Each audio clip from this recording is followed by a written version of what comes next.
Yeah, that's me. What's going on? Hey, you finished Mia Mathova, or at least you will in, like, time, ? Also the past. Yeah. Things are taking longer.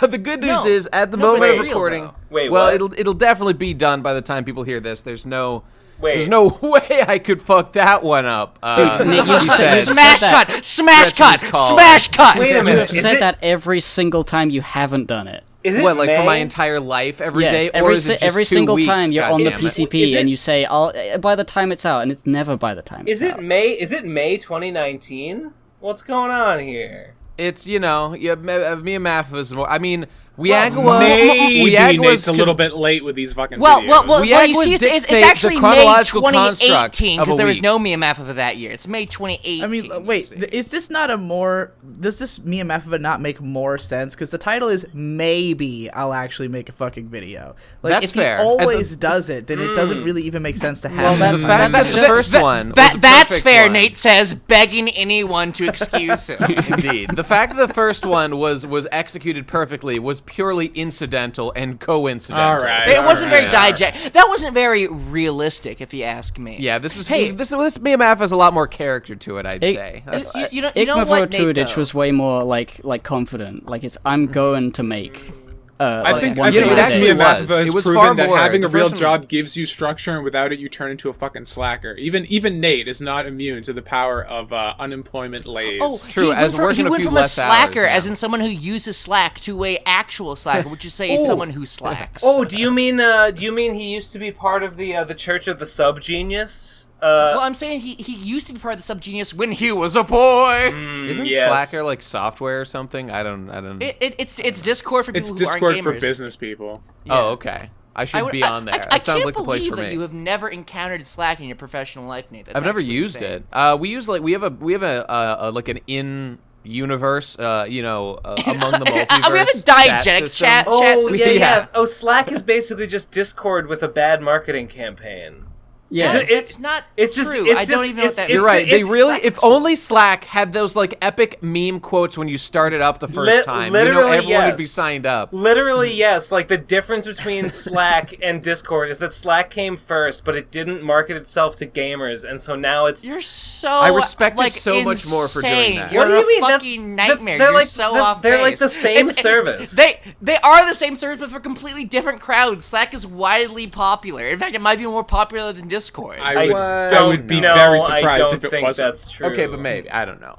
Okay, wait. Okay, I have but you know never what? heard That's of fine. this thing. What is the Slack? It's just Discord for business people. It's just business people Discord. It came first. Yeah, it like came AOL first. chat online? It came first. It You wasn't could as say- It's not popular. the same demographic. It's not. Really, the you correct thing to say Yes, is that I know. Discord is Yes. Slack for homeless Yes, people. I know. It is not the same demographic in that Slack has a smaller demographic because it failed Jesus Christ. to capitalize in the way that Discord did. My demographic I'm going for is the big demographic, the biggest one available. Exactly. They are the same Okay. service with different demographics, one of which is big and the other of which less so. Okay. All the shit we're just talking about is when he was a boy core, aka in the past, and not the future, which is what I care about. You know who I care about? Who is the future?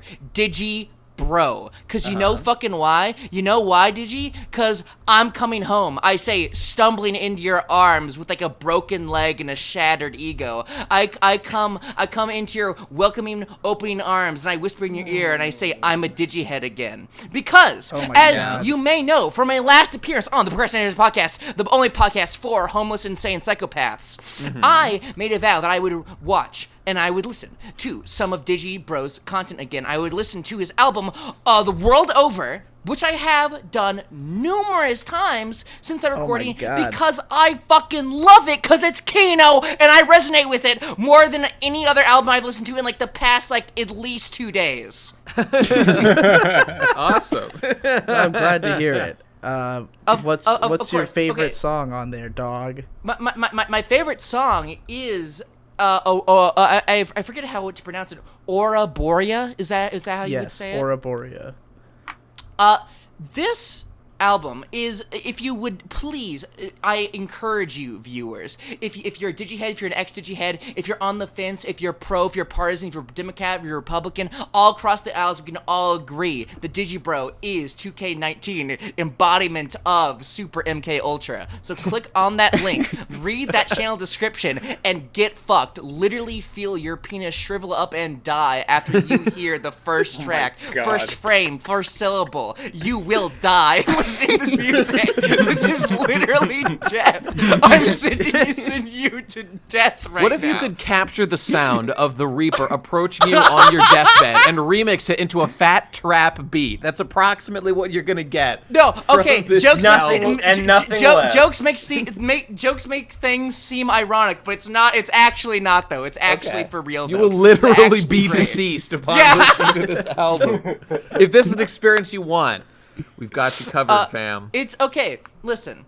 This is the sort of thing. I've been living my life via order for many a year now, for many a month. I'm sure all the viewers can know that, the rowdy, rambunctious youth of my past is, in fact, the youth of my past and long since gone other way, turn around. Objects in the mirror made me farther than they appear. And I've sort of, let my guard down. And by let my guard down, I mean let my guard be up because I've become so knowledgeable. I've got so many more brain cells inside my little cranium here that I have no time to be stupid. I have no will to be retarded. And yet, when I listen to this album, it makes me remember the sort of person I used to be. Not as in I reflect upon the past and I think, oh, why can't I be like that? Why can't I be like that? But as in, I understand now. The way I was before, it was the facsimile of chaos. It was trying to mimic chaos. It was trying to act as though I knew what chaos was, but just repeating the wills of others. And then I became orderly. I became intelligent. I became knowledgeable. And now I'm ready to break down for who can really be crazy if they don't know what it's like to be sane first. And so that's what I'm going to do now, because Digibro made me a radical. Digibro made me a Democrat. Now I'm going to vote for Digibro. Well, It's funny. It's funny you're saying that because I feel like that is a simple lesson that most people learn.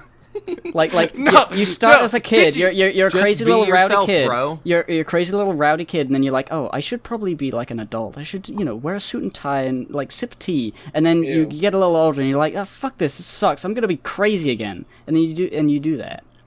Well, listen, all I'm trying to say is that Digibro made me gay, and I think that we can all learn a lesson from that. God, hey, you happy and Pride everyone else. Month. Oh yeah, happy dude, Pride hell Month, yeah. everybody. Happy Pride Month. Dude, oh my god, Digi, thanks for being on this I'm really episode. looking It's forward Pride to Happy Lust Month. I mean, old joke, but Happy Wrath Month is coming up. That's going to be fun. Happy Gluttony. These are all very exciting. I can't wait for Wrath Month. Wrath Month would be excellent. If you're on Twitter, every month is Wrath Month. Let's be honest. Oh shit, he went there. You're right. You're right. Oh Hey, shit, he speaking of said Wrath Twitter Month- was bad. Oh, Yeah, it's a we hot might take, go guys. I know. topical. It's Hey, a we new don't need idea to spend a lot of to time on chew this. and mull over, but Twitter, Yeah. spicy. A little spicy. I think you're right on that, dude. Yeah. Okay, we don't need to spend a lot of time on this, but I just want to. It has to be addressed that on here, the Pokemon Crastinators podcast. Did you guys hear about how in National- Sword and National Shield Dex. they are straight up yeah. not porting in a huge chunk of the Pokemon that exist? Yeah. Because I don't know. I am in shock. I am in Remember, gotta stupor. catch them all, you guys. Do Yeah. you remember that? Okay, I remember that. Half of the viewers are ecstatic, like, oh my god, I can't wait to hear this cathartic takedown of Pokemon. There are half that's like, oh my god, I already know all of this. I already know all the videos you're gonna reference. I'm gonna go all. I know everything that you're going to say. Please let it stop. But you know what? Okay. Oh, yeah, fair. Okay, You know, whatever. There's no point to be made here. I understand, blah, it's blah, blah. bad. It's hard to port in lots of new Pokemon. Oh my Whatever. word. Except it's not, though, at all. No. You know what? This is Munchie. We were Should this not be development priority number one? Like, Yeah. literally number one. Munchie, we were talking about this when you were here last time. Remember Of at course. Panera Bread over Nice. that free Panera Bread. Oh, That- wait, yeah, I seem to remember that I got Panera Bread, but I'm trying to think about who graciously delivered me a free free Panera Bread. I'm just trying to imagine. Oh, it was the dude who hit his child in the Panera Bread. It was that person who hit his child. Yeah. He had a gift. He whipped out a gift card, and he was like, "Hey, everyone, sorry about beating my child, but here, I got some free Panera Bread." There was this pimp. There was this fucking pimp here, and one of his cunts, aka his 5-year-old daughter, was toying with his watch, and he literally backhanded her and sent her flying like Goku through the window. Run out of the store. Knocked her out of her fucking Skechers. You know what I'm saying? It was sick. Yeah.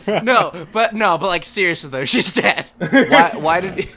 Is there? Wait, did he really buy you then Panera Bread? No. Was he bribing you? It was me. Ben bought me Panera Bread. It was me. I had a gift card. I treated everyone to Panera Bread. He had to buy me Panera Bread. Oh, that's nice. Because he beat his daughter. He beat his daughter. Now, Ben, was this an actual act of kindness, or was it because you had a Panera Bread gift card, and because bread has carbs and is not keto? Why can't it be both, you fuck? The latter. You fucker! Well, this is sliding Take it away scale from of me. kindness. Hey, wait, we were talking Think about of Pokemon. how many spinach salads I could have treated myself to. I we're don't know. talking about Pokemon at Panera Bread. We were having you were like very cynical. You were the Diogenes of Pokemon. You were like the Galar region cynic. Yeah. Well, look what The happened. region looks so well. The region looks fine. That's no complaints there. It looks cool. Yeah. Yeah. But, we were talking about, they keep, taking out features, not carrying over. This is like...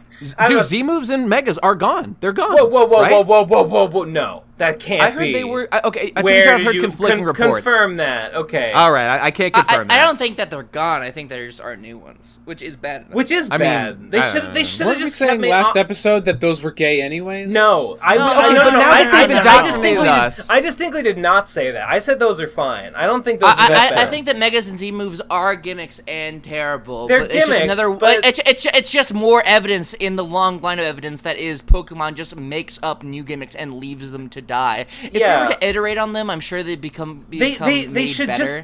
just make more Mega. I sincerely just think they should make more Megas instead of this. There are some great Megas. I mean, there's no way we can't just move on with our lives and pretend that Megas aren't a big deal in the Pokemon world now. What do we do about now there's big Pokemon? Those Pokemon matter. Look at fucking Mewtwo's They stopped weird making forms. pre-evolutions for existing Pokemon. They stopped making Mega. Yeah, they're just we made we made 30 Megas. That's enough. There's no more that we need here. I figured it out. Honestly, you know why? You know why? It's because you need to design a Mega, and they didn't want to do that anymore. No. Here's why. Designing a Mega is right? basically like designing a new Pokemon, and that's work. And they were like, what would be less work is to just make. What if you just had a button that made it big? Then we don't have to think about anything. No, here's why, right? Galar region is the UK. Yep. Brexit, right?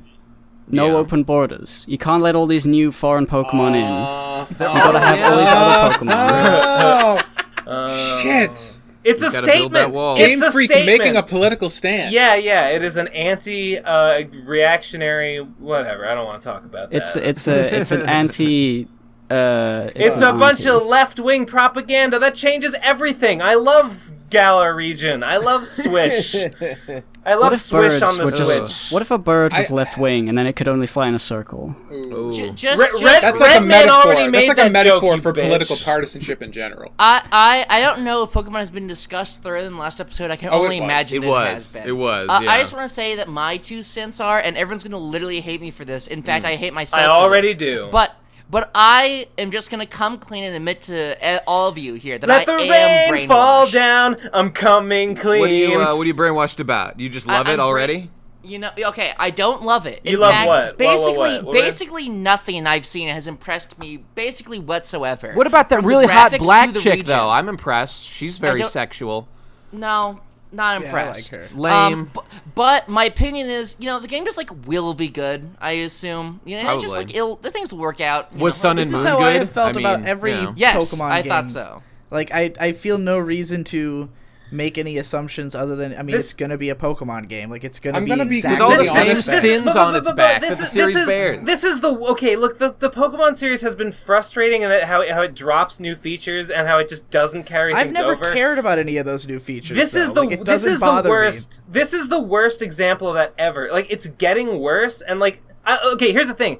This does not... If I were to play Sword and Shield, this would not affect my play at all, because I do not port my old Pokemon from other regions. I don't do that. Yeah, like, I just play through the game. Right. But it does, like, in spite of that, I just find it disgusting, like... Yeah, we can't pretend like it's just not a problem at all, that we're just killing off it's not a problem for me personally, but it just offends me so much in principle. It feels so wrong. Brings up the question, I will say how that, many people is it a problem for? Because, like, if it's not a problem for enough people, why would they include it? You know, raises paw, because I've been playing through the past Pokemon games, like literally every single one from Fire Red up to like Gen 5. I've been replaying them to get specifically so that I can port all my Pokemon up through the generations to the new Pokemon generation. I've been doing that for like 2 years. Literally only me it affects, and you know what? It'll be good. It'll be fine. It'll be good. It'll be fine. All the Pokemon suck. But that's all right. I've always felt this. I've always felt this, because I'm not like big into the battling of Pokemon. But I feel like the best Pokemon game is Pokemon Go. Like in terms of having Pokemon. Like eventually, all of the Pokemon will be in that game. Did you guys? So what? Did you guys read the Reddit post about this? There was like a really long. But Reddit post. It's a Pokemon having simulator. Well, I like there's Pokemon no RPG. Go. There's no like. But it's nothing like a Pokemon game. It's not a real Pokemon. It's a good Pokemon game, like quote unquote. Pokemon Go. Well, hey, I was doing a little bit of research after all this Sword and Shield, and I did a little investigating. It means I watched some fucking YouTube videos that were auto prompted to me. But what I learned was that it really seems like Game Freak, the company that makes Pokemon, it works independently, but they are published through the Pokemon company that's owned by Nintendo, I believe. And so Game Freak as a studio is relatively small. That's and everything I was just about to say. Okay, Fuck you, great, Nate. and like they are so obviously sick of making Pokemon that these like new features are the way they can like pretend like they're doing something actually interesting to them and be like, "Oh, Dynamax, that's gonna make my life feel fulfilled, right? That'll be fun to program." Where is this information? This seems like wild speculation about the state of affairs. Well, I'm not. I'm extrapolating to a degree. I mean, this for is all just we know, secondhand reports. you have to consider the idea. This studio's been around for 20 years. Like, they probably not even that many of the same people still work there.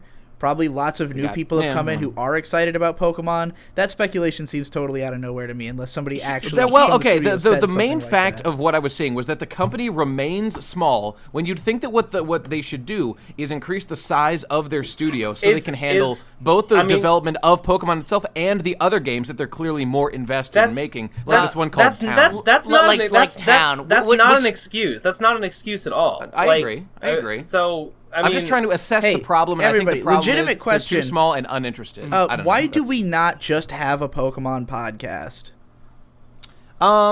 Because that'd be effort to create. No, aside from the PCP, we could do a weekly podcast about Pokemon that would be vastly more successful than the Pro Crastinators podcast. Look, we should just have a Pokemon podcast and a politics podcast at this point, because that's just every episode has like a little podcast within a podcast of each at this point. Well, those are just the little bits. I mean, like I said, frankly, I've already said my piece. I got nothing else to say about Pokemon here. Podcasts can just be a half an hour. They don't have to be 2 hours. You know what, I love this idea. And if we want to, let's fucking do it. Let's fucking start a weekly Pokemon podcast.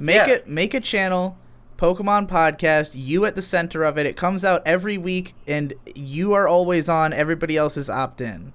Yeah, because you could easily fill a podcast of Pokemon discussion by yourself. I mean, if nobody else showed up. I mean, in these troubled times, there's no end of things to say about how much I hate Game Freak and Pokemon, and I'll just talk about how much capitalism sucks in the midst of it. This is the perfect vehicle. Now would be the time, because you got like a long ass time before the new games come out. They're not coming out till November, so you just every time they drip feed. Is more there really going to be enough info about it week to week or whatever for that though? I think that Ben can make it happen. You can find things to talk about, but now you're talking about a bunch of effort for, well, I don't know, whatever. How much money effort is it? Start a Patreon, get that Pokemon-y.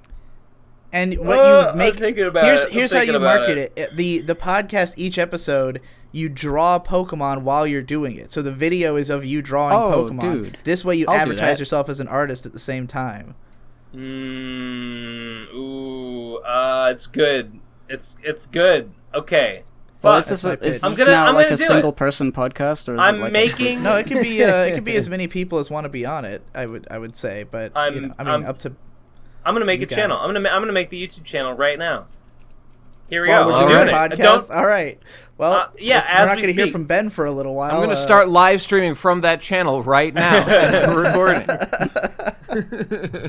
Well, another interesting thing about this whole thing is like Game Freak's making another game right now as they're making Pokemon, and it looks way better. Like, no, it just looks I'm more. Kidding. Yeah. What is it? It's called right. Town. It's just called Town. Technically, it doesn't have a final title, but like the graphics look way better. Like the characters look much more emotive. It just, in general, looks like a much more of a passion project than this Pokemon game. I remember it looking absolutely terrible. Okay, I googled it. Yeah, it looks absolutely terrible. Yeah, but I mean, when you step back and look at Sword and Shield, does Sword and Shield really look very good, though? No, neither of these. I mean, let's be real. Game Freak has never been a company known for its like technical prowess. They've never made a graphically technical prowess, sure, but like visual aesthetic capabilities, of course. Yeah, but once we went into this whole 3D world, though, Pokemon. Game Freak is not good at 3D. Like, can we just admit that? Yeah. Well, I mean, of course. No one in their right mind could say that the jump from Pokemon from 2D to 3D was without massive drawbacks. I mean, going to 3D has made these games so much more just like labor intensive. Yeah, that's true. So much. It's like grunts. Way worse to look at. I mean, the battle animations have taken such a huge deep dive. Even if it weren't for the terrible, no effort, no character animations that the Pokemon have, like I mean, that's the sort of thing that I get. Like programming individual attacks for so many. Like I don't like it. It's not ideal. As someone who knows a little bit about 3D, the work involved in doing that is titanic. Because like it's not Pokemon is not like a game.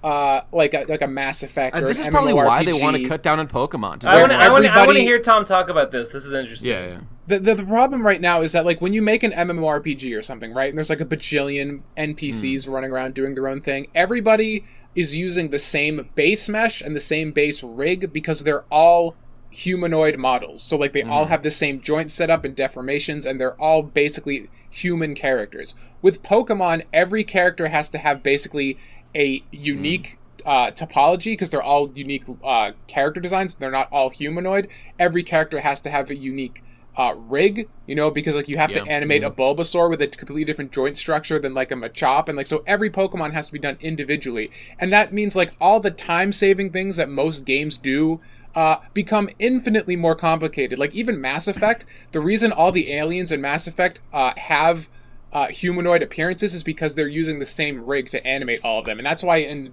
Mass Effect when the Hanar, the big squid guys, they don't move because they couldn't make a base mesh for that character. That's why they all stay still and they never move in any of the cutscenes. So like the idea of making at this point almost 1,000 unique meshes and unique rigs for each character is like a workload unheard of in games. But wait a second, Tom. They've already done all of the old Pokemon, and they're porting over the old models and animations from the previous games. But our problem right now that we've been talking about is that the animations are shit. And I'm saying the reason they're shit is because, like, to do unique, like, meshes and stuff and unique animations on unique rigs for all these characters is insane. And we're also talking about a tiny studio that isn't very technically savvy and probably should still be making 2D games.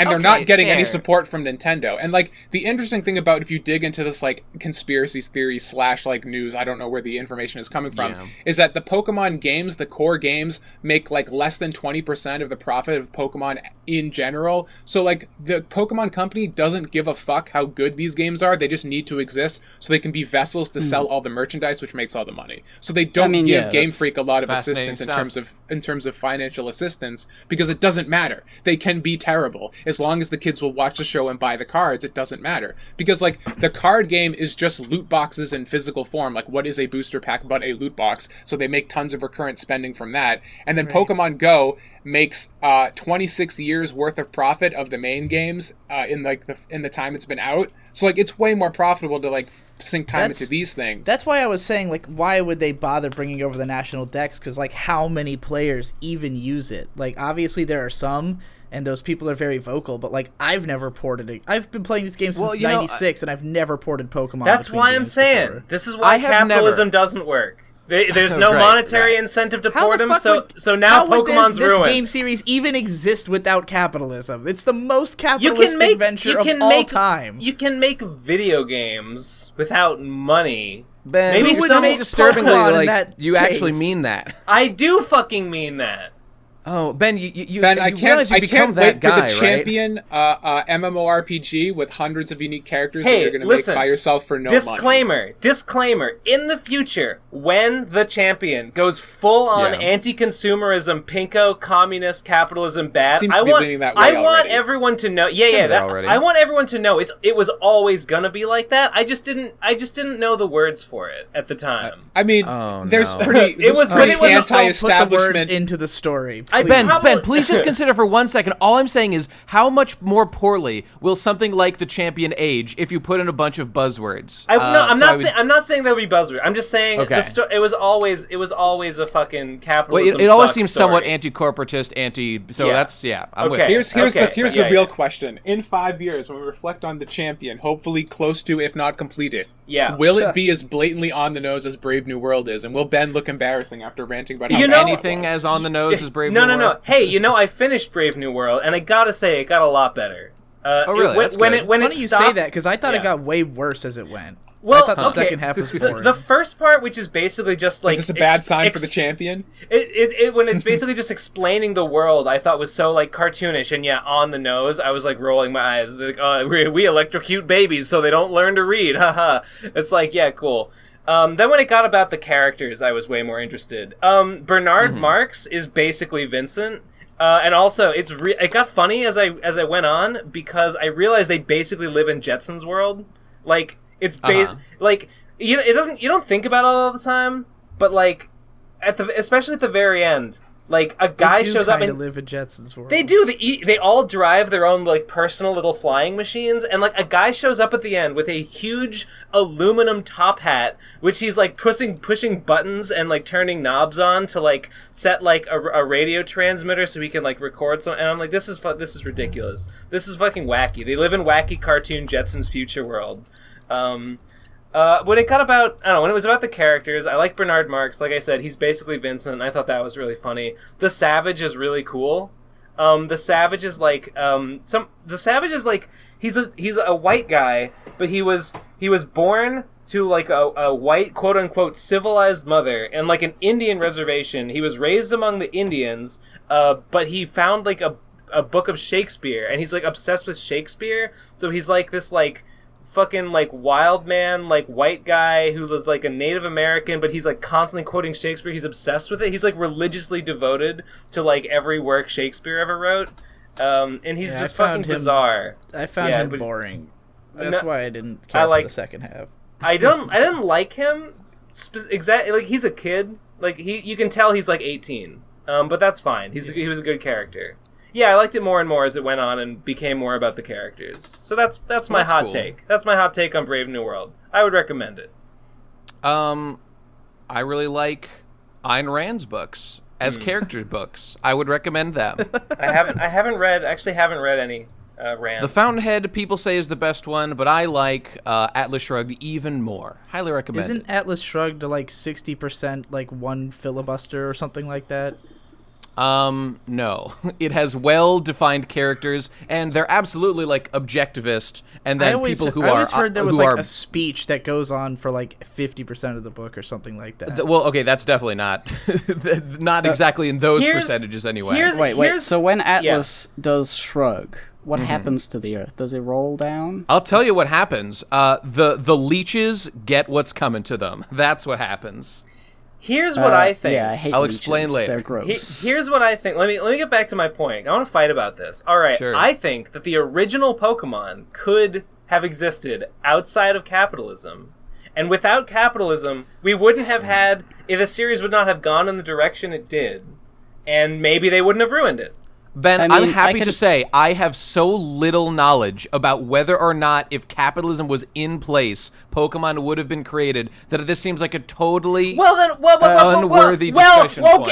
Okay, but then why did you argue with me? Why? But you were the one who was like, Ben, are you telling me that Pokemon would exist without capitalism? And I'm saying, I didn't say that. That wasn't me. Was that not you? Okay, fair enough. That was that me, you? Ben.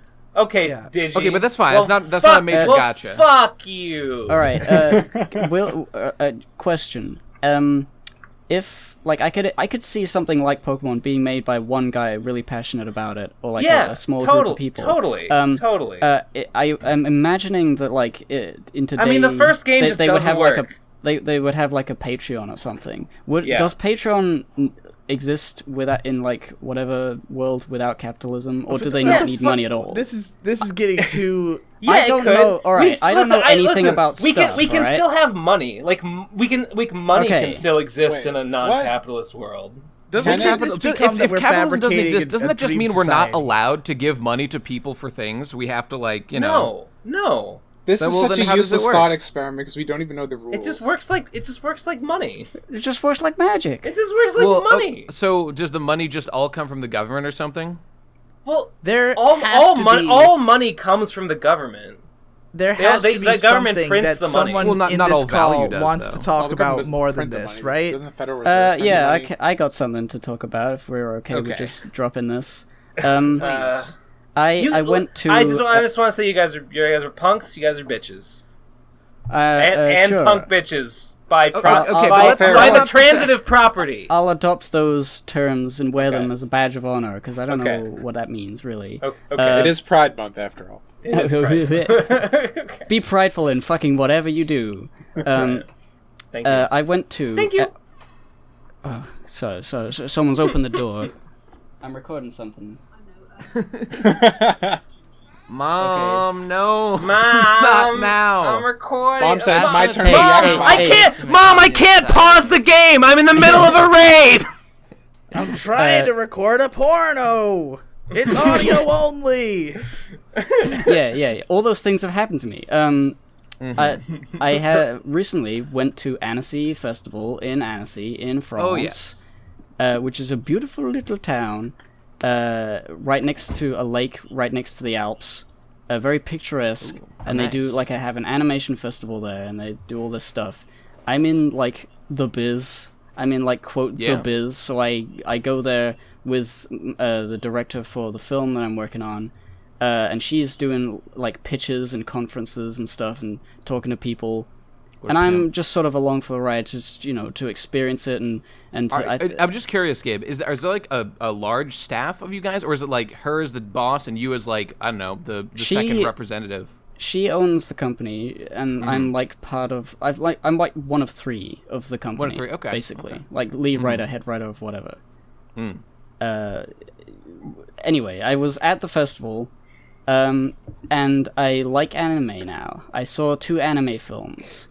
Yeah. I saw Children of the Sea by Japanese man. The director was there. Really? It was really funny. The director was there. He spoke in Japanese. Then we had, because it's in France. Wow, hilarious. And every time he No. spoke, Hippo just laughed in the crowd, and everyone turned and was like, "What's this guy's problem?" I'm getting to the funny part. There was because it's in France. There's a Japanese to French translator, and then because there's also English people there, Lol. there was a French to English translator. Lol, English people. Damn. So like I don't know whether it took a really long time for him to say something to be translated into French and then translated to English. Wait. And So it would every be like, time he I'm spoke, really happy. Yeah, every time he spoke. translated it twice. Yeah, once for French people, once for English people. Hold Sick. on. Wait.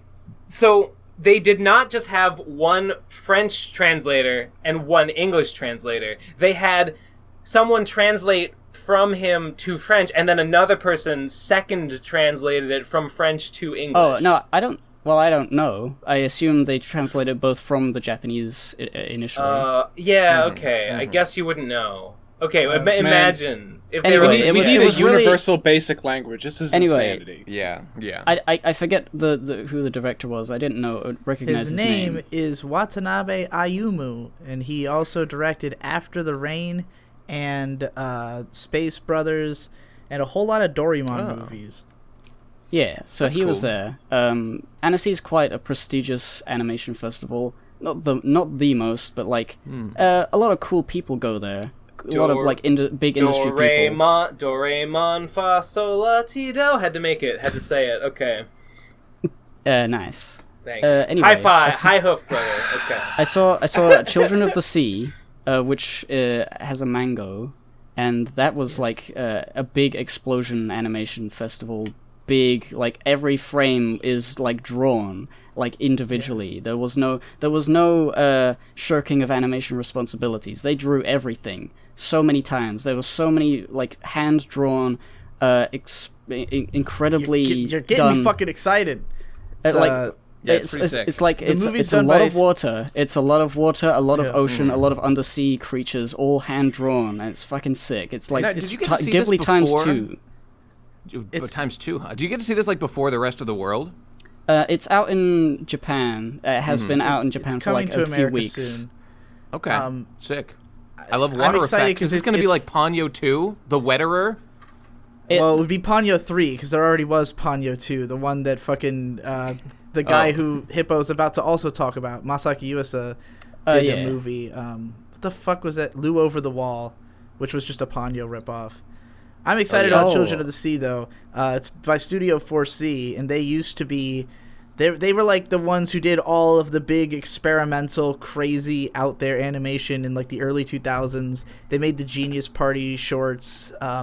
Basically, everything they've done has been some kind of crazy, big-time animation piece, but they have not been doing a lot over the last, 15 years. So hearing that they've made a full-budget, like, big fucking movie... It's pretty exciting. Yeah, it's about 2 hours long, I think. Dang. It's kind of ridiculous, almost exhausting how good it looks, and like, it bombards you with like great looking images, and sitting there in the theater, I mean, it's mind blown, like the speaker system. I don't go to the theater a lot. I don't see a lot of movies, but I think if I ever would go again, it would have to be for something like that, like seeing a Marvel thing. Like, You could just crank that shit on your home stereo and it would be great. But like seeing with the surround sound of the theater, with like when they sploosh into the water and there's like an explosive bang as the guy's like mind melts with the space whale, and he's like whoa, I feel something. That was good. You said crank Marvel movies on your stereo, and I was just thinking about how that's my favorite genre, is the converted by clipconverter.cc MP4 to MP3 playlist I get going of all my ripped, low-quality cam rip movies before they have released to the public. Is my favorite genre of music. Hippo, you said that all the animation exhausted you. Did you go up to the director and say, "Dat Papa, I need to be tucked into bed. Here, can you give me an Oreo so I can dunk it in my warm milk, please?" Dude. Speaking of Papa, yes. Munchie. Let's talk about weird. Talk about weird fruits. No, we can't. Let's talk about weird fruits. No. Listen, they've heard enough. No, shut up, idiot. I'm not talking about talk. I want to hear about the USA movie. I want to talk. I want to talk about weird fruits like the sour sop and you the can wait. Okay, minutes. We can't. Okay, the formula of like topic is like someone like says something and everyone's like, oh yeah, and then someone else is like says something and everyone's like, oh yeah, like no, there's gotta be a through line, there's gotta be a segue. Hippo didn't actually like say like any like thought or thing. He has no thoughts in his little pea mind. He was mid describing something. He's been talking for at least a minute uninterrupted, and I hate it. If only these episodes had set topics or something. What a crazy idea. Maybe listen, someday. It's not the problem. It's greed. Exposed. I want to talk about the peanut butter fruit, or the Voa Tango melon, or peach lava lamp chili. Save for the Pokemon podcast. Let's come back to it then. Okay, fine. I'm still interested to hear more about Gib stuff, though. I mean, I'm not like the best storyteller. Fair enough. Like you maybe your fruit will blow my mind again. You're certainly no new storyteller. No, I'm an old fuck. But Annecy, right? I didn't get to see that many things. I saw this one documentary about Spike and Mike's Sick and Twisted animation festival, about these two guys in America who had an animation festival that sort of like started the underground animation circuit, and like was the progenitor. I don't know whether progenitor is the right word, but like it bore fruit such as Beavis and Butthead and like people who worked on The Simpsons and loads of like cool people working in the industry today like saw all that stuff and they were like, dang. Aardman, like Wallace and Gromit guy, was featured with them, and it's like that was cool. But the other film I saw, Masaaki Yuasa, which was called Ride Your Wave, was also about like the ocean. It was about this girl who surfs. Unfortunately, I was stupid. In the Annecy thing, you can only like you can reserve 3 things per day, and I had reserved this earlier in the day, but then the queue was I tried to reserve it, but it was fully booked, and you can go to stand in the line, and maybe you'll get in if there's enough space, if enough people who reserved it don't show up. And I didn't get in, and so it came up later in the evening. I was like, oh shit, there's this open slot to reserve it, and I reserved it, and I went there, and it was French subtitles with Japanese audio, so I couldn't understand fucking anything that was going on. What's there to know? She's surfing. It's cool. It was a nice movie, and it was a cute movie, but I don't know whether it was the fact that I couldn't understand like the things that were going on. Like I could understand the gist. It's a love story and stuff. It's very confusing. Like they were speaking like another language or something. Yeah, it was because I don't speak it. Anyway, is cool. But like it felt, especially after watching Children of the Sea, it felt like so like not lazy, but like you could tell that you could tell there were moments where the characters are positioned in such a way that they're talking, but you can't see their mouths, so there's no need to draw the lips. Yeah, and like that's a classic. That's like a fucking like 1800s like 1600s like technique. Like they did that all the way at the very beginning of animation. I don't want to have to draw this guy's mouth. I'll put something in front of it. Like I noticed shortcuts, and there are like actually quite a lot of really inventive scenes as well, but it's like so easy to tell where the budget went for the shots of the animation. It's really funny because Masaaki Yuasa got his start at Studio 4C, the ones who made the Children of the Sea movie, doing the movie Mind Game, which is a total art house fucking maniac movie. And but then he went to TV anime and was doing that for a long time. He just recently, like 2 or 3 years ago, started up his own studio, Science Saru, which would have made this new movie. And like everything Science Saru has done so far has very much been like, we are a new young studio and we don't have, I don't know if it's the personnel or just the backing to make the stuff that's like, gonna be on that level. Like, I don't know how Children of the Sea was able to afford it, other than that it's probably a very successful manga. Like, I don't know if it's an award winner or something, but, like, sometimes stuff like that maybe is a bit more normcore. Like, maybe they're expecting it to reach a bigger audience, or they're trying to go for, like, an Academy Award or something. But, like, when it comes to US's studio, I get the feeling it's all, like, passion projects. It's all just stuff that Yuasa and his team want to do. Because everything they've done, aside from Devilman Crybaby, has been, like, original IPs. And, yeah, it's interesting. I definitely want to see the movie. Hopefully it's better than Lou Over the Wall, because I didn't like that one, which was similarly a movie about the ocean, and I think he just likes to draw cool ocean shit at this point, maybe. Many do. I don't know whether the Japs have been doing it for a long time. I don't know whether I should spoil... I don't know whether I should spoil the plot for this, because I did understand the plot, and it is kind of funny. I think you should, given you should definitely, if you enjoyed this movie and you want to see more Masaaki Yuasa, you should definitely watch Kaiba, because I think you will love that show in a lot deeper of a way than his other work, for you personally. And then is that the one with the guy who has a square nose? Square or is that something nose? Else? I don't Maybe think I'm, so. I'm you mean Kaku from One Piece? No, no, yes. he's got like a distinctive nose face nose. I don't think. Never so. mind. I'm thinking of something else. I don't think so. Kaiba is like it's a but really sexy trippy. little boy. It is about a sexy little boy who body switches and is often a sexy little girl at other times. And I haven't seen that. Fuck! Basically, it's a show where everybody has like their consciousness is in like a chip that you can take and put into other bodies. And the plot-wise, it's basically a dystopian like cyberpunk story, but the visuals are so completely not that.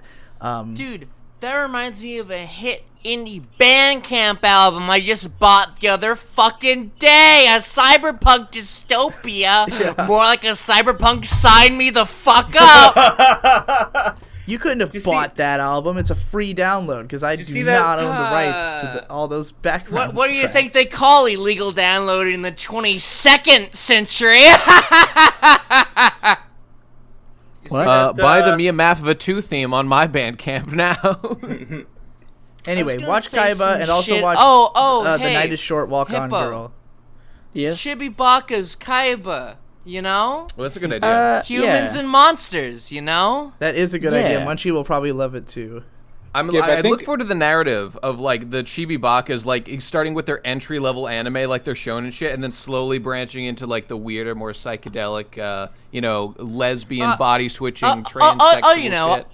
Our shonen shit, I say, pointing to all of the things that we reviewed. Isn't that literally like all of them? No, they have not reviewed any shonen shit. Sakura. They reviewed. Okay, I guess the only thing that I was thinking of was Serial Experiments Laid and Trigun and Trigun's fucking shonen shit. That is not shonen. Oh, it's not literally shonen. It fits the profile. In what way? In what way is Trigun shonen shit? Because it's for boys and it's about boys and they got guns. It's Wait. For the boys. For the boys. How is Trigun not shonen? What do you mean? Okay, it does not fit the actual description of like what one means when they say like a shonen. One Piece is a shonen. First of all, shonen literally means for young boys. It is a description of a demographic. The only way to really describe something as shonen is if it appears in a shonen magazine, a magazine aimed at the demographic of young boys. I mean, Trigun comes from a seinen magazine, meaning aimed at 16 to 30-year-old. It's for the boys, goddammit. It's for the boys. Definitely. Well, and it's not childish, really. It's pretty violent and macabre. Well, the anime is different from the manga. I mean, we could surely classify the anime. I don't think it would be too out of place for Trigun to have appeared in Shonen Jump. I think we all know that like the things that are made for like young boys can be appreciated by teen boys as well. And so like if you like Trigun as a teen, that doesn't necessarily make it a teen show or a young show. No. I would not consider it a shonen in any way, considering that it doesn't... Well, first of all, it definitely wouldn't appear in Shonen Jump because it doesn't represent any of the values of Shonen Jump, which have, like, strident guidelines. Trigun is actually vastly more mature than most Shonen Jump stuff, so that's a character... One of the main girls gets pregnant, one of the main characters dies, they destroy most of the world, I think any of those things could happen in a shonen. I mean, it depends on the way you do it. It's true. Any of those could happen. In fact, I was just reading... this was in Shonen Jump. It was, I forget the name. It was like Michael, this was an entry in my film festival. Michael Eisner. No, I forget, but it was about the statue of David by Michelangelo, was alive and was a character in this world, and him and his various art-themed characters, there was, the girl he likes is Athena, and his mom is, his mom's Athena, his girl that he likes is Venus, and he's friends with, Narcissus and whatever. It's all art references, and it's really cool. Why is Michelangelo's David with, Greek gods? Oh, because it's just generally famous art of totally different stripes, and all different. Understood. Yeah, that's all. And they'll recreate there's one shot is just one example where and this is my point is just that Shonen Jump has diverse stuff is my point. And this is just this he falls backward, the girl's leaning forward over him as he falls back, and then they cut to a shot and it's just God creating Adam only with the two characters from the thing, and it's really good, and everyone should read it. I forget the name of it, but I'll put a link in the show notes or something. I've become... Also, dicks are out a lot. There's a lot of dicks out because there's you know this little statues of like the little guys that piss. You know those water pissing statues. Yes. You know what I'm talking about? Hell one of the main characters is one of those, and his dick is visible like most of the time, which I think is just a cultural difference. I call that my nightly haunt. Yeah, that's great. He's also very powerful using piss specifically. I mean, Goku's dick was out in really Dragon Ball excited. all the time. Yeah. I'm really excited. I'm gonna check out both the things that you've recommended, Hippo. I'm also gonna. We should do Kaiba together when we're in person and like tomorrow. Yeah. Oh, you guys are together? Yeah. We will be in 2 weeks. How? Why? How exciting! Oh, by the way, sorry. How could it be? Yeah. Yeah. Oh, you're finally making the trip. How nice. Finally, spreading his wings. Making the trip. Hey. By the way, I'm sorry. Wait. The name of the manga is Megami Tensei. Shunki Renaissance David Kun. Okay, there it is. Got it. David Kun. Renaissance David Kun. That's it's great. based. It's based. I'm Damn, dude. Okay. That's some fucking I just want to bring it back. Okay, so a thing about me that you all know, this is like my main thing, is that my white whale in life is to eat a pawpaw fruit. Well, I was talking about this in my Discord the other day. Wait, do you mean like the one eaten by Bartholomew Kuma in One Piece? Is this what you're talking about? I don't remember if that happened. Does he eat He ate the pawpaw devil fruit. No. Do you mean the prickly pear from Baloo the Bear? No, the pawpaw fruit is a fruit. He says pawpaw in that song, I think. Okay, whatever. Look, it's a fruit. Don't worry about it. The point is, it's a fruit that you can't find very easily, but I really want to eat one. We're talking about that in my Discord, and Sporktown posted a link to this channel. This channel is called Weird Explorer. For 6 years, to maybe like 5,000 views per video that whole time, this guy has just had a channel where like every week he will review like a new fruit you've never heard of, like the langsat, the rose apple, the wood apple, the abiu fruit. The list goes on. I mean, imagine that for 6 years. So like there's hundreds and hundreds of these. The loquat, the jackfruit, the goldenberry, the sempedak, the mame sapote, so on and so forth. Anyway, I think these are so fucking cool. This guy is obviously just like upset. He just loves it. Like he must just love finding weird fruits and eating it. Clearly. And I find that titillating. And it gets my fucking blood pumping seeing weird fruits being eaten. And I wish I could experience all these things. Don't you feel?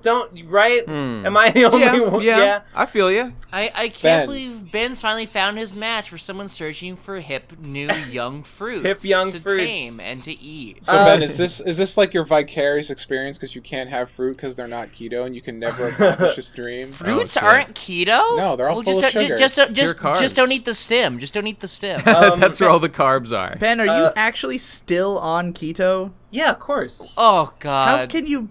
I don't think he's supposed to be on it long term. He's so on keto that he made meat-flavored donuts so he could eat meat again. He made meat-flavored donuts so that he could eat meat again. It is so easy.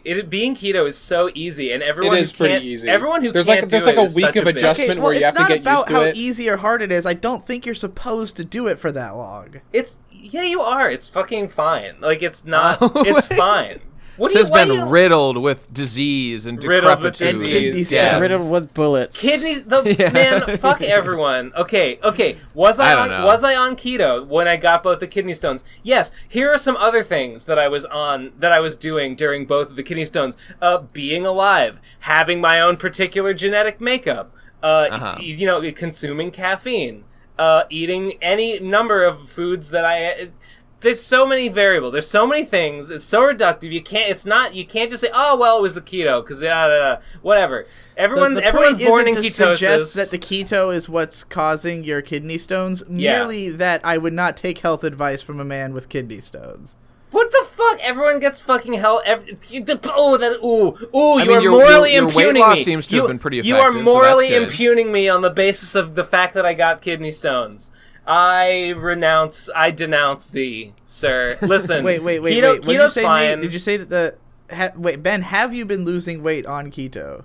Dude, he lost a bunch. He looks I lost like. No, I haven't seen Ben. I lost like 50 pounds. It's great. Holy shit! How much so did you that weigh? that works. I didn't think that you were works. even.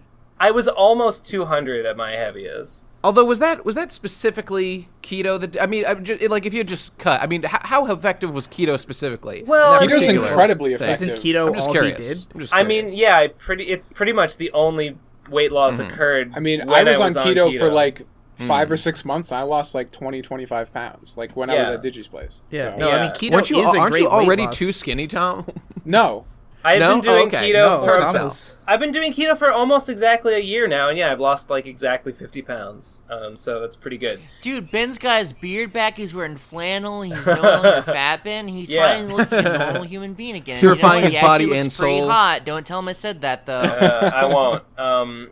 Fuck. Wait. Shit. I was gonna say something. Oh, speaking of keto, listen. I've talked about this before. I've become obsessed. I've become like obsessed with keto baking. This has become like. Is this a donut update? Did you It's fry not- donuts? It's Before not a you go into donut that, update. Ben, Yeah. I have to ask. Okay, so have you reached your target weight? Not quite. I'm pretty Okay, close. So, I'm pretty when close. you hit it, are you going to stop doing keto? If I were to be like, you know What's the what? long-term plan? I do not need to lose any more weight, then yeah, I would quit being keto. Okay. Because Okay. it wouldn't I've matter just been anymore. wondering if you are. I kind of wasn't sure if you were still doing this for weight loss or if you just are weirdly into being. If on I'm keto. just no, like I wouldn't. No, like the purpose of it is to lose weight. I'm not quite there. I'm pretty close though. Okay, no joke. I found a recipe for keto bread. It is indistinguishable from bread. Wait, it is incredible. How is this possible? What is the ingredients? The ingredient it is almond flour. Okay, almond flour. The thing of this recipe that no other recipe I ever tried to use, it uses vinegar and baking soda. Like bread should. No yeast. Psyllium husk. Psyllium husk, I think, is the key. What is ingredient. that? It is like a fiber supplement. You can get it powdered. And I just happened to have some lying around. I had a bag of it. Listen, I made rolls out of it. It's insane. It is ridiculous. They taste like dinner rolls. God, I'm curious. I want to know more about this. Did you fry the donuts yet? That's what I'm waiting for. I did fry the donuts, and the second batch of them that I made like chocolate coated. I talked about this. They tasted really good. I tried them again. They came out worse this time. I'm not sure why. I'm not sure if I'm gonna make them again. I don't know if they're worth all the hassle. The chocolate covered donuts have to be fried. That's like. Oh yeah. No, the chocolate covered donuts both times they were fried. Okay. And it improved them. Okay, listen. I just went to. This is embarrassing. Like the way I found this recipe, not exciting. Just went to Reddit, went to our keto recipes, looked at the top recipe of all time. It's this bread recipe. Tastes exactly like bread. That's it. That's the story. How embarrassing. I know. But it's amazing. It's a miracle. I have a big basket of them downstairs. I'm gonna eat them forever. Yep. Okay, but that's my here's keto my story. question with these recipes. Sometimes I think I might actually start like a fucking keto baking channel or something because it is like Do it. it is Make it right now. Make 2 new channels on this episode. No joke. I'll start like fucking cooking something and I will get that fire. I get fired up about like whatever. I'm get like a manic energy about like I'll just like I'm throwing things together in a bowl. You're And just I'm just channeling that human core energy, dude. a little Dude, bit. Ben, I actually hardcore resonate with you. Yeah. I actually feel the exact same way. Whenever I'm going downstairs to make myself like a 3 a.m. snack, aka my full meal and only meal for the day. Yeah. I always get super and way fucking into whatever I'm making. It turns into this whole giant process. And I just really would love to make a vlog. And I swear I'm going to use my GoPro one of these days I got from Radcon 3 to make a munchy kitchen vlog. So we should coordinate. So the bread Guys, can recipe. you imagine idea. if Radcon 3 was more than a year ago now? It's a crime. And still far too soon in And my still, mind. there's no goddamn stealing your dads. Yeah. What is going Oh. on with that? Damn, that's true. I forgot. I said just now. I thought like way back. Oh, time yeah, portal back no, to December. 2 of them are done. Two of them are literally fully edited. Why Why aren't aren't they they released? You fucking nerd. You know what? That's a good question. Oh my fucking Bunch god. People have been asking me all the time, where the fuck's Stealing Your Dads? I'm like, I don't know. Fucking ask Munchie. Because I don't know. Nobody ever asks anyone anything directly. Okay, everybody on the internet, stop asking people's friends what they're doing and just ask them. I don't get it. Every time somebody wants to know something about me, they ask somebody else. And every time somebody wants to know about Munchie, they ask me. Just ask Munchie. Or me. That's a bizarre. We're all on Twitter. Just add us. Okay. Even better, just ask no one and sit in comfortable ignorance for the rest of your life, you swine. That's my advice. It's driven me nuts for a long time because, like, back when I was on the pub crawl, Cider would always tell me that, like, he would get, like, inundated with questions about me. And now I get questions about Cider. Everybody's always like, what happened to Cider? Where's he at? And I'm like, he has a Twitter. Just ask him. You know, so there's few things that annoy me more. Back in the day, I used to get more of this where people would ask me, they'd say like, hey, so-and-so, can you tell Digi XYZ, blah, blah, blah. And that, it made me so angry when people would use me as a means to get to you or anybody else. I have a Twitter, so I have a Discord, just ask me. Why are you asking and even me? more than that, these days, the tables have shifted somewhat, and I get, like, this happens to me sometimes, where Michelle will tell me, like, oh, so-and-so talked to me, and they asked me, like, to, you know, ask you something. It makes me so angry to think that someone else is now being, like, made to feel that way. It's one of these things that annoys me so much about people, that they're just trying to, I don't know, it's probably just that, like, the person they know who's immediately before them, they're in, like, a Discord call or whatever, they're like, oh, you're right here.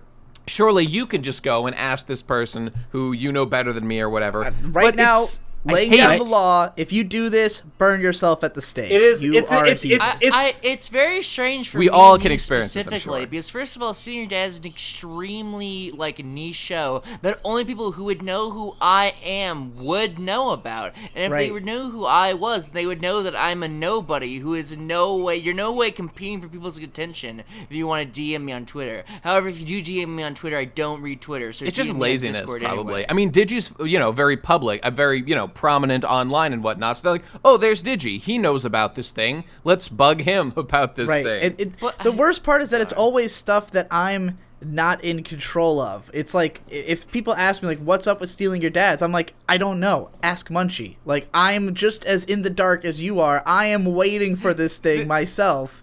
The answer is I literally forgot to post them is the answer to where I can't believe you have two and forgot to post both of them. It's like the last when the RadCon second one 3 got finished, content. it would remind you or something. What about the Spicy Bro Pact? Because that's the other one. Yeah, that too. Oh, like, that one's not even started yet. All of the stuff that is missing from RadCon 3 is just the Munchie content. Well, hold on. Oh, the gauntlet has been thrown down. The Munchie content's missing. Is anyone... I guess there are swaths of Munchie fans out there who are just clamoring for Stealing Your Dad content. Well, not to mention, I am in Stealing Your Dads, and I want it because he needs to pad out that every video featuring Digibro playlist. It's not enough. It's never enough. I mean, that was like the main thing I did at RadCon 3 was to be in Stealing Your Dads. Like that was the most. That was like in my opinion, that was like the content that was interesting from the thing. Like that was what, like my contribution to it was being in Stealing Your Dads. There was such demand from the hosts or from the audience at all. I had no idea that anyone was waiting for this. And we also haven't made any more episodes because those ones haven't come out yet. Oh, that's fair. Okay. They're really funny. Question mark? Okay. You are a fool, Munchie. Right, you have failed. Well, you have failed. Clearly, it wasn't eating up, Digi or anyone so much that they made a big stink of it up to now. Because this is like the first you're hearing of it. I haven't made a stink about it, but I have asked. At least, maybe I asked Ethan. I forget. Well, it was just confusing because back in December, Munchie was like hounding me about getting my part in the intro done. He was like, "Episode 1 is complete. We just need your part for the intro." And I was like, "All right, I'll do it." But I kept putting it off. And then finally, after like a month, I did it. And then Munchie came over to my house and he was like, "Actually, I haven't even recorded my part for the intro yet. And now we're waiting on that." And I was like, "Well, surely that means that this episode is basically done." As soon as Munchie gets home. There's good news because I've recorded my part for the intro, and now the intro it's all. Well, you said that they're literally ready to go, right? Is that true? Okay, cool, cool. Excellent. So they'll be up after this episode, right? Maybe they'll be out Munchie, by the time I want to this hear a PCP commitment. comes out. Yeah, when will an episode be out, Munchie? Tell me when. Why would I commit to that? Are you stupid? It's done. How? It would probably take you like 10 minutes to release.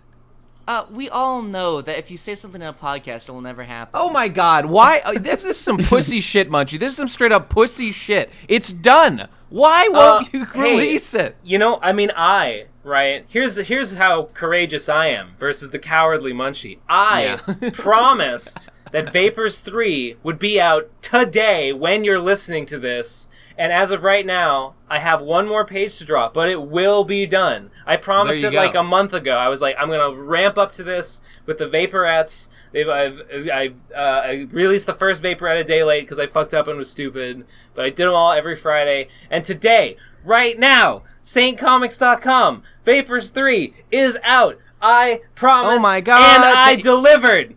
It's a little weird to be hyped because it's not out for us, but knowing that it will be out is very exciting. Yes. Very, very exciting. And I feel... If you were a patron, you would have seen it, and it's good. Yes, and I feel depressed about it. I feel absolutely miserable. Yes. How so? Because not good I enough? was lying in bed last night reflecting on how everything I have ever done has been a failure, and this will be another. Nothing will change in my life. I will put it out, and everything will be exactly as it was before, and I will reflect on all the hundreds of hours I spent making it, and think, what was the point of it? What was the point of anything? Why did I bother even existing in the first place? Well, Ben, you didn't have a choice in that, to be fair. That is evidence to the fact that it's good, I think. Thanks. I hope you are right. You don't get like really depressed about your work unless you've spent really, you've really cared about making it, I agree with that. That was why I think that's exactly why of all the things I could have told Munchie to consume, I picked The World Over, because that was the album that made me feel that way, and it's kind of why I haven't released much music since, because it was like I put a lot of effort and time and thought into it and then released it, and it got like a couple thousand views, and pretty contentious because not that many people really care about my music or like it. There were a few people who really loved it and wrote some interesting reviews, and I was like, cool. I feel like somebody gets it, so that's something. But it's like, man, the amount of like energy put into this for this amount of result, I can't do this all the time. Like I can't exhaust this much of myself and then feel as though it had no effect on the world or my career and continue on that way. It's gonna hurt.